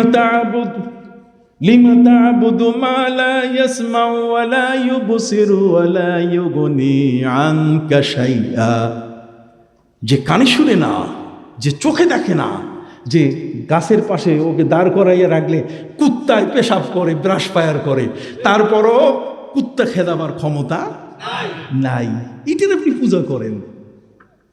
হযরতে নবী ইব্রাহিম আলাইহিস সালাম শিশুকাল থেকে তিনি প্রতিবাদ করেছেন, কিন্তু আজ আল্লামা ইকবাল বলেছেন, বুধ ভাঙ্গারা বিদায় নিয়েছে, বাকি যারা আছে গড়িছে বুধ, ইব্রাহিমের ছেলেরা আজর সেজেছে, সে কি অদ্ভুত। ইব্রাহিমের ছেলেরা এখন আজর হয়ে গেছে, অথচ আজরকেই তিনি ওই মুহূর্তে বলেছিলেন যে এই পুতুলটা এটা শুনেও না, এটা কি দেখেও না, এটা রক্ষাও করতে পারে না। তাহলে সেখানে যাবার কোনো অনুমতি আছে? আমি আমার পূর্বের আলোচনায় চলে যাব, সংক্ষিপ্তভাবে আলোচনা শেষ করব। সম্মানিত সুধী, আপনারা জানেন আমি এখানে বক্তব্য দিচ্ছি, ক্যামেরা কাজ করতেছে, কথা বলেন।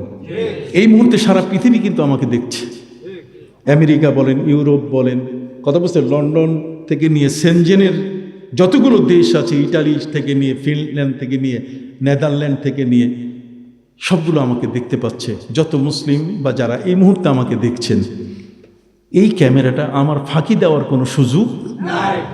এই ক্যামেরার চেয়ে পৃথিবীতে আরেকটা বড় ক্যামেরা আছে, আর সেই ক্যামেরাটা হলো আল্লাহর ক্যামেরা। কার ক্যামেরা? আল্লাহর ক্যামেরা, আল্লাহর ক্যামেরা। এই জন্য আমার নবী সাল্লাল্লাহু আলাইহি ওয়াসাল্লাম বলছেন যে তুমি জীবনে একটা ভুল করবে না। আল্লাহর ক্যামেরাটা, এই ক্যামেরাটা আমার বক্তব্য শেষ হয়ে যাবে, ক্যামেরা বন্ধ হয়ে যাবে, ক্যামেরায় আর আমাকে দেখা যাবে না। কিন্তু আল্লাহর ক্যামেরা 24 ঘন্টা চলমান। আল্লাহর ক্যামেরা কখনো বন্ধ হয় না। কাজে আপনি কোথায় আছেন, কোন জায়গায় আছেন, ক্যামেরায় ছবি হয়ে গেলে কিয়ামতের ময়দানে ওইটার জবাব দিয়ে আপনি শেষ করতে পারবেন না। আপনি মসজিদে আছেন না আপনি মন্দিরে আছেন, ক্যামেরায় কিন্তু ছবি চলমান, কথা কর না, ক্যামেরার ছবিটা কি এটা এই কারণে বলছি, হেদায়েতের জন্য, কারোর সাথে কোনো শত্রুতা নয়। ইসলাম এটি শুধু এই পৃথিবীতে কোনো ব্যক্তি বিশেষের ধর্ম নয়, তাম মুসলমানের এটা ধর্ম। অতএব সেই মানুষগুলোকে সৎ পথে আনতে গিয়ে আমার নবী সাল্লাল্লাহু আলাইহি ওয়াসাল্লাম যখন জন্ম নিলেন, তখন মক্কায় 360টি মূর্তির পূজা, আর পশ্চাত্যে ওয়েস্টার্ন কান্ট্রি, ইউরোপিয়ান, আমেরিকান ওই জোনগুলোতে চলছে ইহুদি খ্রিস্টানের ঝগড়া, আর এই পূর্বাঞ্চলে চলতেছে কি পূজা আর পূজা, গাছের পূজা, মাছের পূজা, পাথরের পূজা ইত্যাদি। এমন একটা পৃথিবীকে আল্লাহ তাআলা বলছেন ওয়া কুনতুম আলা শাফা হুফরাতিম মিনান নার ফাআনকাযাকুম মিনহা। পৃথিবীটা পাপে এমন ভারী হয়ে গেছিল, বর্তমান যেমন পৃথিবীটা পাপে ভারী হওয়ার কারণে আল্লাহর পক্ষ থেকে ভূমিকম্প আসতেছে। কি ভাই, ঠিক কিনা? এত মিথ্যা, শুধু একটা ফেসবুকের মিথ্যা যদি ওজন করা যায়, কথা কর না, এরকম কয়েকটা হিমালয় পর্বত উপরে উঠবে, মিথ্যা ভারী হয়ে যাবে। খালি ফেসবুকের মিথ্যাগুলোকে যদি কি করা যায়, এইটা ওজন করা যায়। আমি কি ভুল বলেছি? সম্মানিত সুধী, প্রিয় নবী সাল্লাল্লাহু আলাইহি ওয়াসাল্লামকে এখন জয় করতে হবে পশ্চাত্যের সব ওই ইউরোপিয়ান দেশগুলোকে, ইহুদি খ্রিস্টানের ঝগড়ার মধ্যে তার আদর্শকে সেখানে প্রতিষ্ঠিত করতে হবে। ঠিক এই মুহূর্তে মক্কার 360টি মূর্তি, কথা বলেন, সেগুলোর কি হবে? পূর্বাঞ্চলে ইসলাম, এই জগতে আমাদের দেশে ইসলাম আসবে কিভাবে, এই সব বিষয়গুলো নবীজির দায়িত্বে। সম্মানিত সুধী, প্রিয় নবী সাল্লাল্লাহু আলাইহি ওয়াসাল্লাম তিনি জগতের মধ্যে আদর্শ নিয়ে আসলেন। লাকাদ কানা লাকুম ফি রাসূলিল্লাহি উসওয়াতুন হাসানাহ। আদর্শ বুঝেন? আদর্শ হলো যেমন দাড়ি, আদর্শ হলো টুপি, আদর্শ হলো জামা, আদর্শ হলো ওয়াদা খেলাপ না করা, আদর্শ হলো কারো জমিনের দাগ নিজের নামে উঠায় না নেওয়া, আদর্শ হলো আইল ঠেলাঠেলি না করা, আদর্শ হলো কাউকে কোনোভাবে অন্যায় আক্রমণ না করা, আদর্শ হলো কারো মেয়ের বিবাহের উপযুক্ত মেয়ের বদনাম না করা, কথা কর না। আদর্শ হলো সরকারের যে টিনগুলো আসছে গরিবের জন্য এটা চুরি না করা, গম চুরি না করা, কথা কর। আদর্শ হলো গান বাজনা থিয়েটার এগুলোতে কখনো বিভোর না হওয়া, এগুলোর পাশে না যাওয়া। লাকাদ কানা লাকুম ফি রাসূলিল্লাহি উসওয়াতুন হাসানাহ। এই উসওয়া হাসানা নবীর আদর্শের দুই একটা জিনিস আপনাদের সামনে তুলে ধরি ছোট্ট করে, শুনবেন? প্রিয় নবী সাল্লাল্লাহু আলাইহি ওয়াসাল্লামের আদর্শ, ওদিকে বাইজেন্টাইন সম্রাট হিরাক্লিয়াস আর এদিকে পারস্য সম্রাট, দুই শক্তির মহড়া চলছে। বর্তমানে আমেরিকা রাশিয়া যেমন, কথা কন না, ঠিক অনুরূপভাবে রোমান সম্রাট হেরাক্লিয়াস আর পারস্য সম্রাটের মধ্যে কি দ্বন্দ্ব, ঝগড়া ইহুদি খ্রিস্টানের আছে, মূর্তি পূজা বিদ্যমান মক্কায়, আর পূর্বাঞ্চলে পূজা। তার মধ্যে আমার প্রিয় নবী সাল্লাল্লাহু আলাইহি ওয়াসাল্লাম তিনি দেখলেন যে আমার ইসলাম প্রচার করতে গিয়ে আমার ঘরে চুপ করে থাকা যাবে না। এই জন্য তিনি পৃথিবীর রাজা বাদশাদের কাছে তিনি চিঠি লেখা শুরু করলেন। সুবহানাল্লাহ বলেন। নবীজির চিঠি চলে গেল বাইজেন্টাইন সম্রাট সেই হেরাক্লিয়াসের কাছে। আমার নবীর চিঠি চলে গেল হেরাক্লিয়াসের কাছে। নবী যখন চিঠি পাঠান, কি চমৎকার!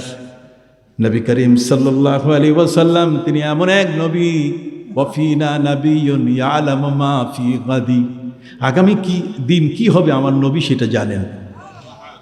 অতএব প্রিয় নবী সাল্লাল্লাহু আলাইহি ওয়াসাল্লাম তিনি জেনেছেন যে রোমান সম্রাট উনি চলে আসছেন হেমসে। কোথায়? হেমসে। হেমস হচ্ছে সিরিয়ার পাশের একটা জায়গা।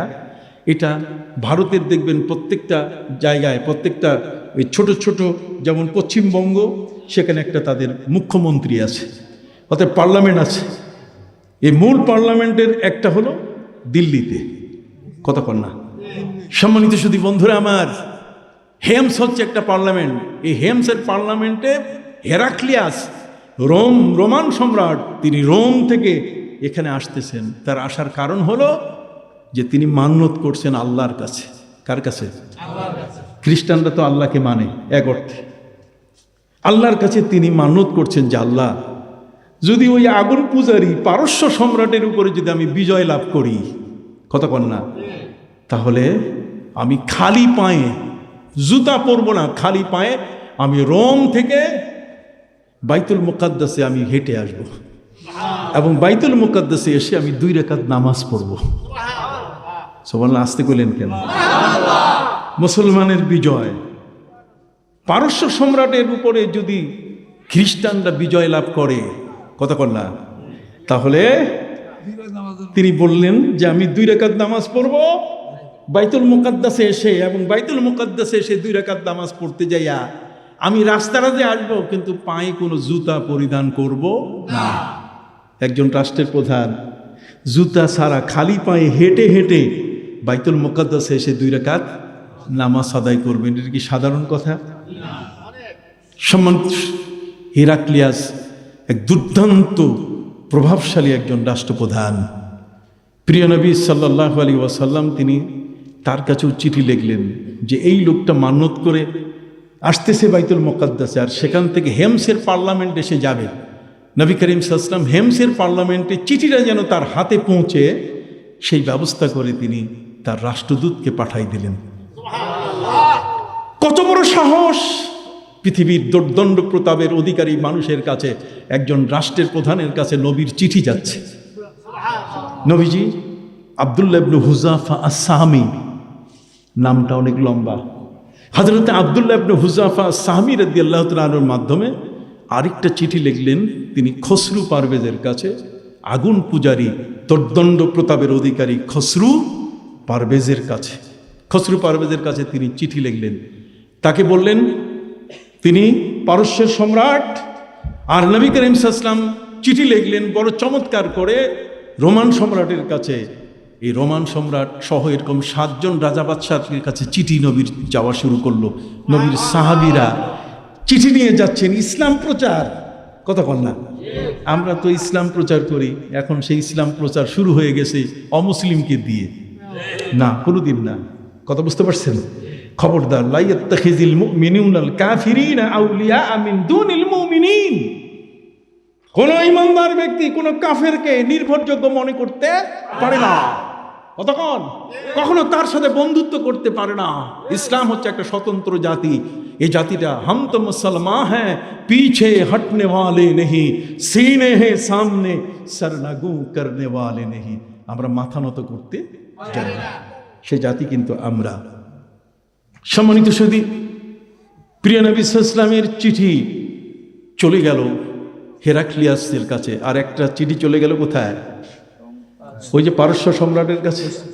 আরেকটা চিঠি চলে গেল মোকাওকাসের কাছে। কার কাছে? মোকাওকাস। মোকাওকাস হচ্ছে মিশর সম্রাট।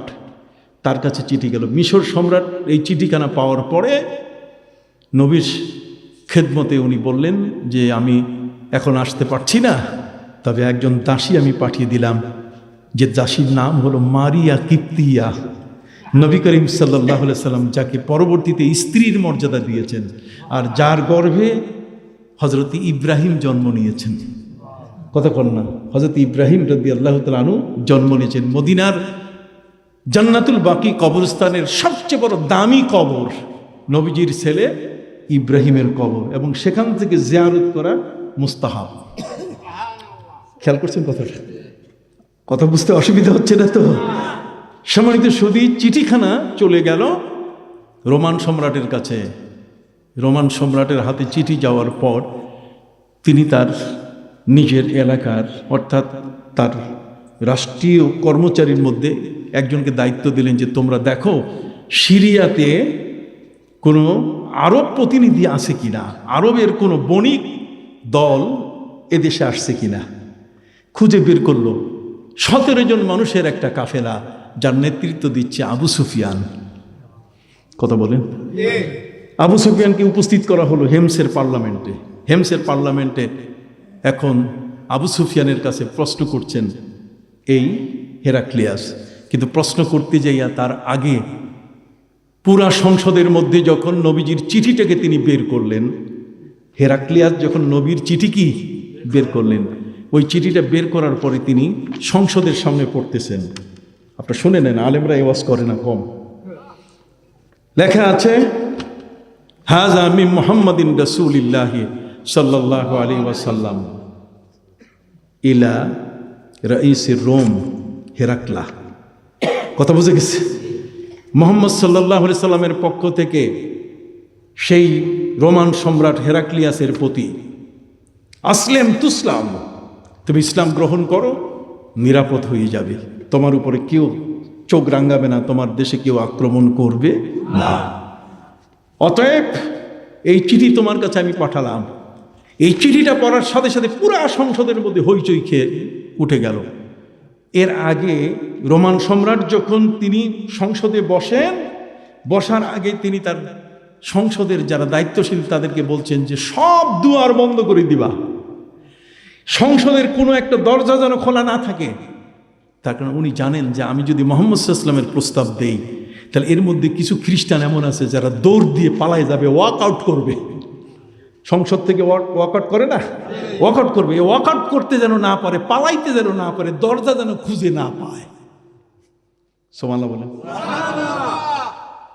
রোমান সম্রাট হেরাক্লিয়াস নবীর চিঠি যখন পড়া শুরু করলেন, এই পড়ার সময় আকস্মিকভাবে নবীর নাম প্রথমে গোটা সংসদে হইচই পড়ে গেল। তারা বলছে, না, এই চিঠি শুনবো না, এই চিঠি ছিঁড়ে ফেলেন, এই চিঠির কোনো দাম নাই। অবাক কাণ্ড। সম্মানিত সুধী, হেরাক্লিয়াসের এই মুহূর্তে কম্পন সৃষ্টি হয়ে গেল। তিনি জিজ্ঞাসা করলেন যে তোমরা কেন বলতেছো? সবাই বসো, সবাই বসো। আমার এই চিঠি, যে চিঠিটা পড়লাম, সেই চিঠিতে কি খুঁত আছে, কি ত্রুটি আছে? তখন তারা বলল যে এই চিঠি আমরা শুনবো না, আপনি আমাদের শ্রদ্ধেয় রাষ্ট্রের প্রধান, আপনার নাম থাকবে সামনে আর মোহাম্মদের নাম হবে পরে। মোহাম্মদের নাম আসছে আগে আর আপনার নাম আসছে কি পরে। এই চিঠি আমরা শুনবো না। আমরা আপনাকে রাষ্ট্রপ্রধান হিসেবে আমাদের দায়িত্ব, একটা রাষ্ট্রপ্রধানের প্রতি শ্রদ্ধা। মুহাম্মদ সাল্লাল্লাহু আলাইহি ওয়াসাল্লাম এখানে আপনার নামটা আগে না দিয়ে নিজের নাম দিয়েছেন। অতএব মুহাম্মদ সাল্লাল্লাহু আলাইহি ওয়াসাল্লামের এই নাম আগে আসাটা, এটা আমরা মেনে নেব না। এখন দেখেন কি পরিস্থিতি। চিঠির মধ্যে নবী করিম সাল্লাল্লাহু আলাইহি ওয়াসাল্লাম প্রথম নিজের নাম লিখছেন, তারপর কার নাম? হেরাক্লিয়াসের নাম। হেরাক্লিয়াস বলতেছে, হেরাক্লা বলতেছে যে শোনো, যিনি এই চিঠিটা পাঠাইছেন তার একটা পরিচয় এখানে আছে। সে পরিচয়টা হলো যে তিনি একজন নবী।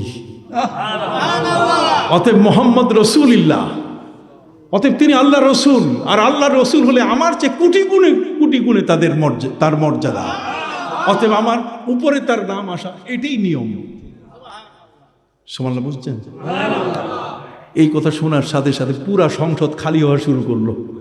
এবার যেমন নেতানিয়াহু, ওই যে আমেরিকার আপনার জাতিসংঘের অধিবেশনে ঢুকতে যাইয়া সব চেয়ার খালি হয়ে গেছে, সবগুলো বলছে না তার বক্তব্য শুনবো না, নির্মমভাবে মুসলমানদেরকে মারা হচ্ছে, অতএব এই বদমাইশ এই দুষ্ট দুরাচারের বক্তব্য শুনবো না। ঠিক অনুরূপভাবে হেমসের পার্লামেন্টে এইখানে এসে মুসলমান তো সেখানে কেউ নাই, নবী চিঠি দিয়েছেন, সেই চিঠিটা তার কাছে গেল, আবু সুফিয়ানের সাথে তর্ক পড়ে, কথাবার্তা পড়ে, কিন্তু নবীর প্রাথমিক বক্তব্যে সেখানে এসে বলে উঠল যে তারা বলে উঠলো যে আমরা এটা মানব না। হেরাক্লিয়াস বলল যে না, উনি নবী, উনি রসুল, ওনার মর্যাদা সবার কি সম্মানিত সুদী। অবস্থা এমন হয়ে গেল এখন এদেরকে দরজা কেউ খুঁজে পাইতেছে না, সংসদ খালি, পুরা চতুর্দিকে তারা দরজা খুলতেছে। উনি নির্দেশ দিয়েছেন কখনো দরজা খুলবে না। এখানে তিনি একটু অসুবিধা করে ফেলছেন, যেটা অন্যায়। উনি বলে ফেলেন যে দেখো, এমনি আক্তা বিরূপম, আমি তোমাদেরকে পরীক্ষা করার জন্য মোহাম্মদের এই চিঠিটা পড়ছি যে তোমরা খ্রিস্টান ধর্মে ঠিক আছো কিনা। তা দেখলাম তোমরা সব ঠিক আছো, ফিরে আসো, আমি তোমাদের মতের সাথে একমত। কথা বোঝেন নাই? ইন্নামাল আমালু বিন্নিয়াত, নিয়তটা বোঝা যায় যখন আমলটা তৈরি হয়। কথা কন না? যখন আমলটা কি তৈরি হয়। এখন আপনি এমন আমল করতেছেন যেই আমলে আপনি এখন ওই গীতা পাঠ করা শুরু করছেন। কথা কন না? আপনি এমন আমল করছেন যে আমলের মধ্যে আপনি এখন মসজিদে আপনারে পাওয়া যায় না। কথা কন না? আপনারা পাওয়া যাইতেছে আরেক জায়গা। তাহলে এই আমলটাই আপনাকে প্রমাণ করতেছে কি, যে আপনার নিয়ত কি ঠিক নাই, আপনার স্বার্থ আরেকটা। নবী করিম সাল্লাল্লাহু আলাইহি ওয়াসাল্লাম যখন সাহাবা ইকরামকে নিয়ে মদিনায় গেলেন, যাওয়ার পরে নবীজি শুনতে পেলেন যে একজন সাহাবী একজন মহিলাকে, একজন নারীকে বিবাহ করার জন্য মদিনায় আসছে হিজরত করে। নবী বলছেন হায় হায় হায়, এত কষ্ট করে মক্কা ছেড়ে মদিনায় আসলাম, নিজের বাড়িঘর ছেড়ে দিয়ে, আর এ বেটা আসছে কি বিয়া করতে। সাথে সাথে নবীজি মিম্বারে উঠলেন। হযরত ওমর ফারুক রাদিয়াল্লাহু তাআলা তিনি বলছেন যে আমি রাসূল সাল্লাল্লাহু আলাইহি ওয়াসাল্লামকে মিম্বারে উঠে বক্তৃতা দিতে শুনলাম। কথা কর না? আর সেই বক্তব্যের মধ্যে নবী করিম সাল্লাল্লাহু আলাইহি ওয়াসাল্লাম বললেন ইন্নামাল আমালু বিন্নিয়াত, অতএব বিয়া করার নিয়তে যদি এসে থাকো, ফামান কানাত হিজরাতুহু ইলা দুনিয়া আও ইলা ইমরাতিন ইয়ানকিহুহা ফাহিজরাতুহু ইলা মা হাজারা ইলাই। সহিহ বুখারীর প্রথম হাদিস। আপনি কি কষ্ট পাচ্ছেন? আমরা হকবাদী মানুষ, আমরা সত্য কথা বলি। সারসিনার মানুষ কোনোদিন কাউকে ভয় করে না, পৃথিবীর কোনো মানুষকে ভয় করে না, সত্য কথা সবসময় বলে যায়। দেখেন না সারসিনার পীর সাহেবের বক্তব্য, 3 পীরের বক্তব্য একসাথে বাইর হয় মুখ থেকে। 3 পীরের বক্তব্য একসাথে মুখ থেকে কি বের হয়, এবং সেটা এত চমৎকার, এত সুন্দর, এত মাধুর্যপূর্ণ, যেটাকে খণ্ডন করার ক্ষমতা কারো নাই। আপনার সারসিনা যাবেন, হাত উঠান। কোথায় যাবেন? সারসিনা যাবেন। এই মার্কাজ আল্লাহর পক্ষ থেকে বাংলাদেশের জন্য একটা উপহার, একটা হাদিয়া। আমাদের জন্য এই দরবারটা একটা কি হাদিয়া। না হলে আমরা চাইলে ডাইলে খিচুড়ি হয়ে যেতাম। কথা বল না? চাল আর ডাল দুইটাই মিলে কি খিচুড়ি হয়ে যেতাম। কথা বুঝেন? এক এক দরবারের এক এক নীতি। সারসিনা 200 বছর ধরে, 500 বছর ধরে পূর্বপুরুষদেরকে নিয়ে যেই নিয়মের উপরে আছে, একটু পরিবর্তন হয় নাই। আপনি বেশি ইসলাম বুঝেন, যান প্রসাদ খান। কথা বল না? প্রসাদ খান, সেখানে কোনো অসুবিধা নেই। আপনার ইসলাম আর আমার ইসলামের মধ্যে পার্থক্য আছে। লাকাদ কানা লাকুম ফি রাসূলিল্লাহি উসওয়াতুন হাসানা। নবীর আদর্শ কি ছিল, সেই আদর্শটা যার কাছে পাবো আমি তারই কাছে যাব। এই আদর্শ যার কাছে নাই, আমি তার কাছে কি নাই, যাব না, আমি তার পাশে নাই। আপনি কি আমার সাথে একমত? হাত উঁচু করে বলেন আল্লাহু আকবার। কথা বুঝতে পারছেন? এই জন্যই বন্ধুরা আমার, হেরাক্লিয়াস আবু সুফিয়ানকে 11টা প্রশ্ন করেছে। কয়টা? প্রত্যেকটা প্রশ্নের উত্তর ফাকাল আলাই তারজুমানিহি, তিনি তার ইন্টারপ্রেটার, তিনি তার তর্জমান দোভাষীকে বললেন ফাইন কাযাবানি ফাকাযযিবু। তিনি বললেন তার সাথে 17 জন মানুষকে, যদি তোমাদের এই নেতা আবু সুফিয়ান আমার প্রশ্নের উত্তর যদি মিথ্যা দেয়, তাহলে তোমরা তাকে মিথ্যুক সাব্যস্ত করবে যে না তুমি ঠিক বলো না। আবু সুফিয়ান বলছে, সেদিন অনেক মিথ্যা বলতে চেয়েছিলাম পার্লামেন্টে দাঁড়িয়ে, কিন্তু বললাম তুমাক্কিন্নি, আমার এই জিহ্বা আমাকে সাহায্য করে না। সুবহানাল্লাহ বলেন। হ্যাঁ, আমার এই জিহ্বা আমাকে কি সাহায্য করে। প্রশ্ন করতে করতে পার্লামেন্টের মধ্যে প্রশ্ন শুরু হয়ে গেছে, সংসদ সদস্য সব বসা, আর তার মধ্যে একটার পরে একটা প্রশ্ন শেষ করার পরে যখন প্রশ্নোত্তর শেষ হয়ে গেল, তখন হেরাক্লিয়াস বলছে যে দেখুন আপনার প্রশ্নে বোঝা যাচ্ছে তিনি একজন সত্য নবী। এই সত্য নবী তিনি এমন যে আমি এখন বুঝতে পারছি না, আমার মাথার মধ্যে আসতেছে না, ওয়ালাম আকু আজুন্নু আন্নাহু ফিকুম, আমি এটা বুঝতে পারছি না যে মুহাম্মদ সাল্লাল্লাহু আলাইহি ওয়াসাল্লাম আপনাদের আরবে জন্ম নিতে পারে, এটা আমার মাথায় আসতেছে না। কারণ আরবরা যেভাবে এই আল্লাহকে অস্বীকার করে, আল আরাব আসাদ্দু কুফরা ওয়া নিফাকা, কথা কন না, এরা যেভাবে পূজা করে মক্কায়, এই জাতির মধ্যে এমন একজন নবী আসবে, ওয়ালাম আকু আজুন্নু, আমি বিশ্বাসই করতে পারছি না, আন্নাহু ফিকুম, মুহাম্মদ সাল্লাল্লাহু আলাইহি ওয়াসাল্লাম আপনাদের মধ্যে তিনি আসছেন। তবে প্রশ্নের উত্তরে আমি সন্তুষ্ট হয়ে বুঝতে পেরেছি তিনি চলে এসছেন। লাউ তাজাশশামতু ইলাইহি লাকাসালতু কাদামাই, যদি আমার সেই নবীর কাছে এখন যাওয়ার সুযোগ হতো, তাহলে আমি তার কাছে গিয়ে আমি তার পানি ঢেলে ঢেলে পা দুখানা ধুয়ে দিতাম। আমার নবীর মহান আদর্শের উপরে ভিত্তি করে সেদিন প্রশ্নোত্তরে হেরাক্লিয়াসের মতো এত বড় একজন রাষ্ট্রপ্রধান প্রিয় নবী সাল্লাল্লাহু আলাইহি ওয়াসাল্লামের কদম মোবারক দয়ে পানি দিয়ে ধোয়ার জন্য ইচ্ছা প্রকাশ করেছিল। লাউ তাজাশশামতু লিকা, কতক্ষণ না, যদি এই মুহূর্তে তার সাক্ষাৎ আমার জন্য সহজ হতো, আমি যেতে পারতাম, তাহলে তার পা দুখানা আমি পানি ঢেলে ঢেলে ধুয়ে দিতাম। পৃথিবীর দুর্দণ্ড প্রতাপের অধিকারী একজন রাষ্ট্রপ্রধান যেই নবীর পা দুখানা ধুয়ে দিতে চায়, সেই নবীর আদর্শ আমার কাছে প্রিয় না হলে কার আদর্শ প্রিয় হতে পারে? নারায়ে তাকবীর, আল্লাহু আকবার। কত বন্ধুরা আমার, অনেক লম্বা আলোচনা। নবী সারা পৃথিবীটাকে এমনভাবে একটি পর্যায়ে নিয়ে আসতেছেন যাতে করে মানুষগুলো কালেমা পড়ে। কথা বল না, মানুষগুলো কি কালেমা। চিঠি নিয়ে গেছেন পারস্য সম্রাটের কাছে আব্দুল্লাহ ইবনে হুযাফা সাহাবী। হেরাক্লিয়াসের হেমসের পার্লামেন্টে চিঠি কেন? সেই চিঠি পড়া নিয়ে নবীর নাম প্রথমে আসছে, এটা নিয়ে সংসদের সবাই তর্ক শুরু করলো। দরজা বন্ধ, বাইর হইতে পারে, আবার ফিরে আসছে তারা তাদের নিজের চেয়ারে।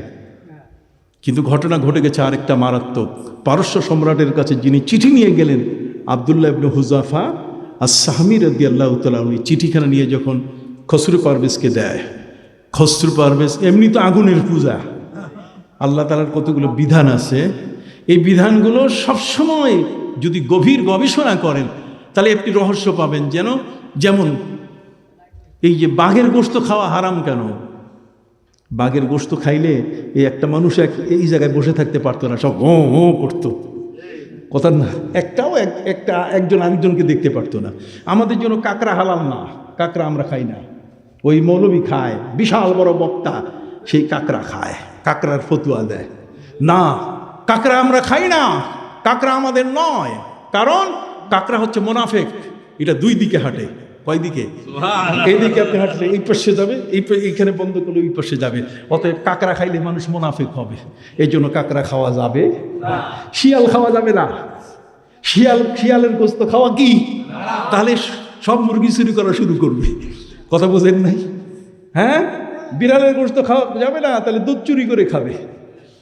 যেই পশুগুলো হাইওয়ানে মানুষ বলেন না, হাইওয়ানে একটু ঘোনা দক্ষিণ পাড়ায় বলে যাই, হাইওয়ানে মানুষ।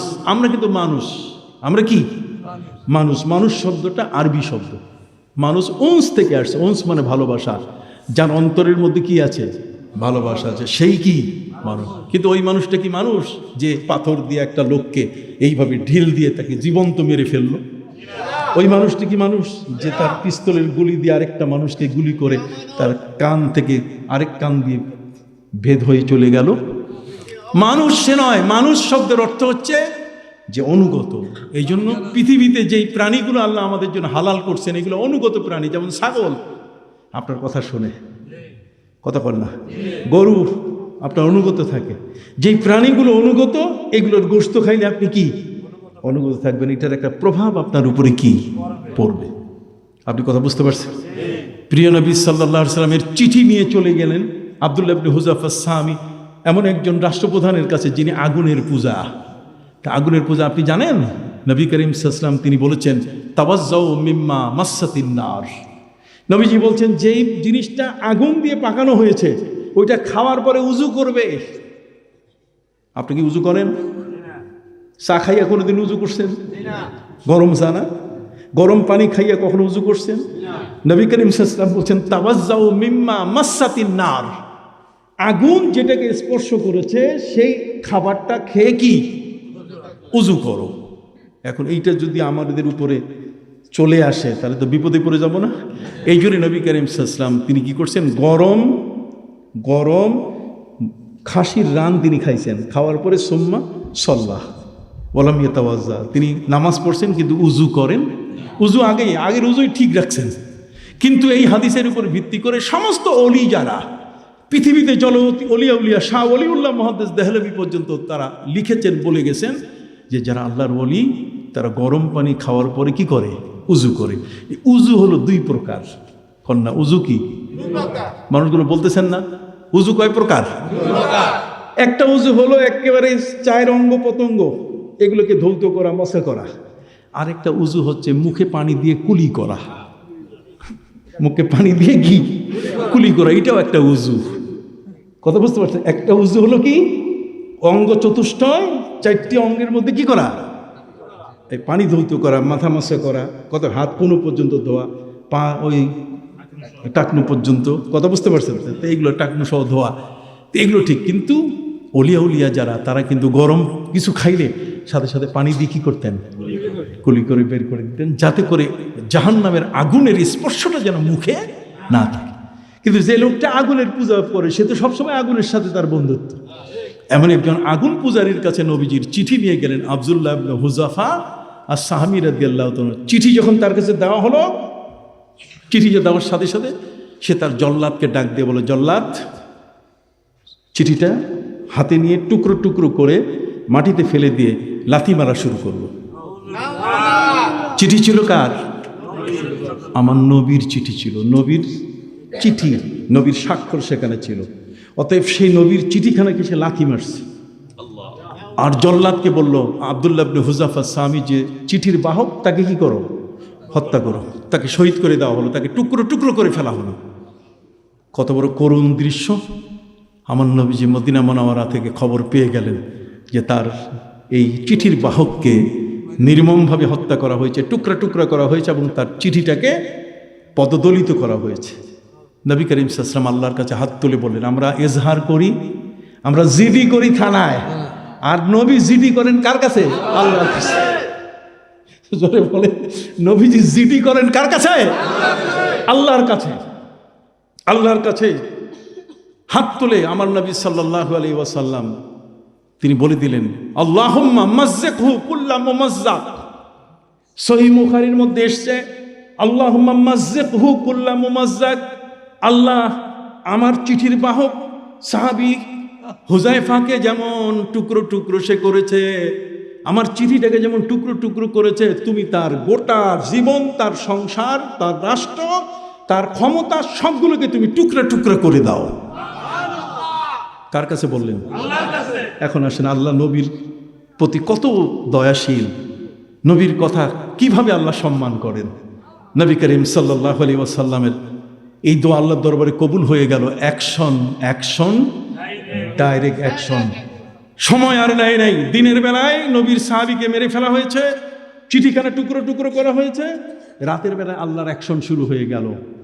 যে জায়গায় রাষ্ট্রপ্রধান থাকে, কথা কর না, তার চতুর্দিকে কত নিরাপত্তা বলয়, কথা কর না, এসএসএফ, তারপরে র্যাব, তারপরে আর্মি, তারপরে পুলিশ, যাতে কোনো মতেই একটা শয়তানও ঢুকতে না পারে, জিরো যেন যাইতে না পারে। কথা বুঝতে পারছেন? নিরাপত্তা বলয় পুরা চতুর্দিকে, শুধু হাঁক দিচ্ছে, জোরে জোরে বাঁশি ফুঁকানো হচ্ছে, বাড়ির নিরাপত্তা, তার ভিতরে খসরু পারভেজ রাত্র ঘুমাচ্ছে। খসরু পারভেজ এই নামটা রাখা জায়েজ নাই। যদি কেউ তার নিজের নাম রাখে পারভেজ অথবা খসরু, নাম বদলায় ফেলবেন। নবী করিম সাল্লাল্লাহু আলাইহি ওয়াসাল্লামের সাথে এই লোকটা শত্রুতা করেছে, নবীর চিঠি টুকরো করে পায়ের নিচে লাথি মারছে, অতএব সে নামটা আমার সন্তানের নাম হতে পারে না। কথা কি বুঝতে পারছি? এগুলো সারসিনা গিয়ে শিখবেন, সারসিনা দরবারে গিয়ে শিখবেন। সারসিনা আলেম তৈরি হয়। আমার জ্ঞানের জন্মস্থান কিন্তু সারসিনা। কথা বল না, আমি যা কিছু শিখেছি সব কোন জায়গায়? সারসিনায়। সারসিনায় শিক্ষকতা করেছি, ওখানেই পড়েছি, ওখানেই সব কিছু নেওয়া। সম্মানিত সুধী, প্রিয় নবী সাল্লাল্লাহু আলাইহি ওয়াসাল্লামের সেই দোয়া কবুল হয়ে গেল। অ্যাকশন শুরু হয়ে গেল। যারা হাঁক দিচ্ছে, হায়দারি হাঁক, যারা হাঁক দিচ্ছে, দেয়ালের চতুর্দিকে হাঁক চলতেছে, পাহারাদার বাঁশি ফুকাচ্ছে, সব ঠিক। ঘরের ভিতরের মধ্যে সেখানে তিনজন, একজন হচ্ছে খসরু পারভেজ, তার স্ত্রী এবং তার ছেলে শিরওয়াই। নাম কি? শিরওয়াই। খসরু পারভেজ, তার স্ত্রী শিরিন, স্ত্রীর নাম হচ্ছে শিরিন, আর তার নাম হচ্ছে খসরু পারভেজ, আর ছেলের নাম কি? শিরওয়াই। শিরিন ছিল পরমা সুন্দরী। ওই রাতের মধ্যে ছেলের মাথায় আসলো যে তার মায়ের সাথে জেনা করবে, মায়ের ইজ্জত নষ্ট করবে। মায়ের ইজ্জত নষ্ট করার মাথা তার মধ্যে চিন্তা এত প্রবল হয়ে গেল, সে এখন চিন্তা করছে যে এই মায়ের ইজ্জত নিতে গিয়ে সবচেয়ে বড় বাধা হলো আমার বাবা খসরু পারভেজ। কাজে বাবাকে আগে মারতে হবে, তারপর মায়ের ইজ্জত নিতে হবে। কথা বুঝলেন? এই ছেলে নিজেই দেখছেন, নবীজি আল্লাহর কাছে বলছেন, আল্লাহ মাজ্জিকহু কুল্লা মুওয়াজ, আমার সাহাবীকে যেমন টুকরো টুকরো করেছে, আমার চিঠির বাহককে যেমন টুকরো টুকরো করেছে, তুমি তাকেও টুকরো টুকরো করে দাও। শুরু হয়ে গেল টুকরা টুকরির ব্যাপার। ছেলে রাতের বেলায় ছুরি দিয়ে তার বাবাকে জবাই করে ফেললো। খসরু পারভেজ জবাই হয়ে গেল। পাহারাদার চতুর্দিকে বাঁশি ফুকাচ্ছে, কেউ যেন না ঢুকে। কথা কন, গেটে পাহারা ঠিক মতোই চলছে, চার কোণের হাক ডাক ঠিক মতোই চলছে, কিন্তু ঘটনা ঘটে গেল কোথায়? ভিতরে কোনো আততায়ী, ভিতরে কোনো এই ধরনের ব্যক্তির কোনো প্রবেশ নাই। নবীর চিঠিকে টুকরা করা হয়েছে, আল্লাহ তাআলা এখন তাকে টুকরা করে দিচ্ছেন। শেষ। সম্মানিত সুধী, তার মা ছিল ভিন্ন রুমে। তার মা ছেলের মতলব বুঝতে পেরে, তার বাবাকে জবাই করার পরে কিছু আওয়াজ জানতে পেরে, মা মনে করছে ছেলে এখন আমার উপরে চলে আসবে। তখন সে নিজেই একটা রশি ঝুলাইয়া, রশিতে ঝুলে ফাঁসিতে সে আত্মহত্যা করলো। দেখতেন ঘরের ভিতরে মাও মৃত্যুবরণ করলো, বাবাকে সে নিজে কি করলো? জবাই করলো। জবাই করার পরে সে বাবার কোমরে হাত দেওয়া শুরু করলো। কারণ রাষ্ট্রপ্রধানরা রাতে ঘুমালো, কোমরের মধ্যে একটা ডিব্বা রাখে, আমাদের যেমন পানের ডিব্বা। কিছু লোক আছে পানখোর, ঘুমাই ঘুমাই খায়। রমজান মাসে ওদের রোজা কোন জায়গা যায় আল্লাহ জানে। কথা বলে না, পানখোর কিছু মানুষ আছে, যে পানখোর মানুষ পান ছাড়া আর কিছু বুঝে না। রাতের বেলায় গালের মধ্যে ঢুকাই দিয়া চলতেই থাকে, এদিকে পান, ওদিকে চোখের ঘুম চলতেই থাকে। কি বলেন ঠিক কেনা? দুই গাড়ি দুই পাশে চলতেই থাকে। সম্মানিত সাথী, অবস্থা এমন, ঠিক এই অবস্থায় মা ফাঁসিতে বাবাকে জবাই করলো, আর বাবার কবরে একটা ডিব্বা পেয়েছিল। এই ডিব্বাটার উপরে লেখা আছে, এটা যদি কেউ খায় তাহলে তার শরীরী শক্তি বেড়ে যায়। আসলে বিষয়টা কিন্তু তা নয়, ওটার মধ্যে বিষ মাখা ছিল। কোনো রাষ্ট্রপ্রধানকে মেরে ফেললে উপরের লেভেল থাকে একরকম, দেখেন না সদরঘাটে বিসমিল্লা হোটেল, কতক্ষণ না উপরে বিসমিল্লা, হ্যাঁ, আর নিচে কি সদরঘাট হয়ে আসে। অতএব সম্মানিত সুধী, এই ডিব্বা সে যখন দেখলো বাবাকে মেরে ফেলার পরে মায়ের ইজ্জত, মা ঝুলে আছে, সে ফাঁসিতে রশিতে ঝুলানো, এখন এই অবস্থায় সে কি করবে? মাথা ঠিক নাই। তখন ডিব্বা খুলে ওই ডিব্বার হালুয়া যেটা আছে, সেই হালুয়া মুখে দেওয়ার পরে হালুয়ার সেই বিষ ক্রিয়া করে ছেলেও কি মারা গেল। দেখেন, একটা পরিবারে একটি মুহূর্তে নবীর সাথে বেয়াদবি করার কারণে। এই জন্য আমরা সবসময় আমরা খুব সতর্ক করি আমাদের দেশে কিছু আলেমকে, যে তুমি সব বলো তোমার বক্তৃতা, কিন্তু নবীর স্ত্রীকে নিয়ে কথা কইও না, আম্মাজান খাদিজাকে নিয়ে কথা কইও না, ঠিক আছে? বুড়ি টুড়ি কইও না, তোমার এই ভাষা চলে না, তোমার মতো শিক্ষিত মানুষ এই ভাষায় কথা বলে না। ঠিক আছে, তালাক খাইছে, এটা মাকে বলা যায় না। আন-নাবিয়্যু আওলা বিল মুমিনিনা মিন আনফুসিহিম ওয়া আজওয়াজুহু উম্মাহাতুহুম। নবীর স্ত্রীগণ হলেন মা, আর মা, এই মায়ের সম্মান অনেক বড়। নবীর সঙ্গ দিয়েছেন, নবীর পাশে, নবীর বিছানায় তারা ছিলেন, কথা কন না। নবীর খেদমত করেছেন, নবীর দেহ মর্দন করেছেন, নবীর জন্য পানি গরম করে দিয়েছেন। সেই মা, ওই মায়েদের সম্পর্কে আপনি লবকুশাই করবেন, জিহ্বা দারাজ করে কথা বলবেন, ওই জিহ্বা থাকবে না। কথা বুঝে গেছে? এটা মারাত্মক একটা বিষয়, আমরা এই ব্যাপারে খুব সতর্ক। এইগুলো সব আদর্শ, নবীর আদর্শ।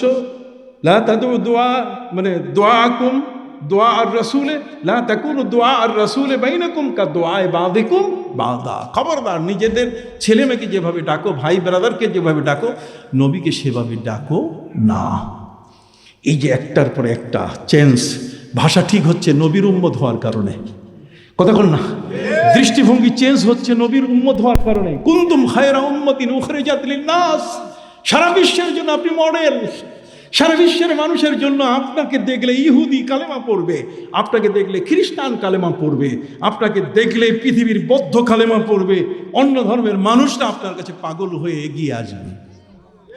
সবার বলুন, এই আদর্শ আমাদের জীবনে একান্ত ধারণ করা প্রয়োজন আছে কিনা? আছে। অতএব সম্মানিত সুধী, রাতের ভিতরে সব কি হয়ে গেল? কাম শেষ। ঠিক আছে, আর লম্বা হবে না, কাম শেষ, হাক চলতেই আছে, কতক্ষণ না। পাহারাদার, নিরাপত্তা বলয়ের যারা যারা যেখানে আছেন সবাই সঠিকভাবে দায়িত্ব পালন করছে, কিন্তু মাঝখানে কি সব শেষ। পরের দিন জানাজানি হয়ে গেল, নাই একজনও কি নাই, লাশ ঝুলতেছে, মরদেহ নিথর হয়ে রক্তাক্ত হয়ে পড়ে আছে, আর ছেলে বেহুশ হয়ে সেই মুখ থেকে রক্ত বের হচ্ছে বিষের, কথা বলে না, বিষের আক্রমণ। সম্মানিত শুধু ওই মুহূর্তে রাষ্ট্র তছনছ হয়ে গেল, ভেঙে গেল, কথা বল না। ওই মুহূর্তে সব কিছু ধ্বংস হয়ে গেল, পরিবার শেষ হয়ে গেল। নবীজি বলছেন আল্লাহুম্মা মাজ্জিকহু কুল্লা মুমাজ্জাক।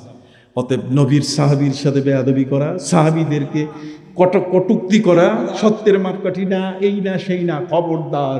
তারা নবীকে চোখে দেখছেন, নবীর পাশে বসেছেন, নবীর সঙ্গ নিয়েছেন, নবীর খেদমত তারা করেছেন, নবীর সাথে মুসাফা করেছেন, নবীর সাথে যুদ্ধের ময়দানে গেছেন। তাদের কারণে ইসলাম আমরা পেয়েছি, তাদের কারণে ঈমান আমাদের শক্তিশালী হয়েছে। অতএব লাকাদ কানা লাকুম ফি রাসূলিল্লাহি উসওয়াতুন হাসানাহ। এই সব আদর্শ আপনি যেমন নবীর কাছে সমস্ত নবীর আদর্শ খুঁজে পাবেন, আর নবীর আদর্শের জিন্দা নমুনা সরসিনা দরবার শরীফ। সরসিনা যাবেন, টুপিতে দেখবেন নবীর আদর্শ জিন্দা হয়ে আছে, সেখানে গিয়ে দেখবেন পোশাক জিন্দা হয়ে আছে, সেখানে দেখবেন চলাফেরা, জিকির আজকার সবগুলি জিন্দা হয়ে আছে।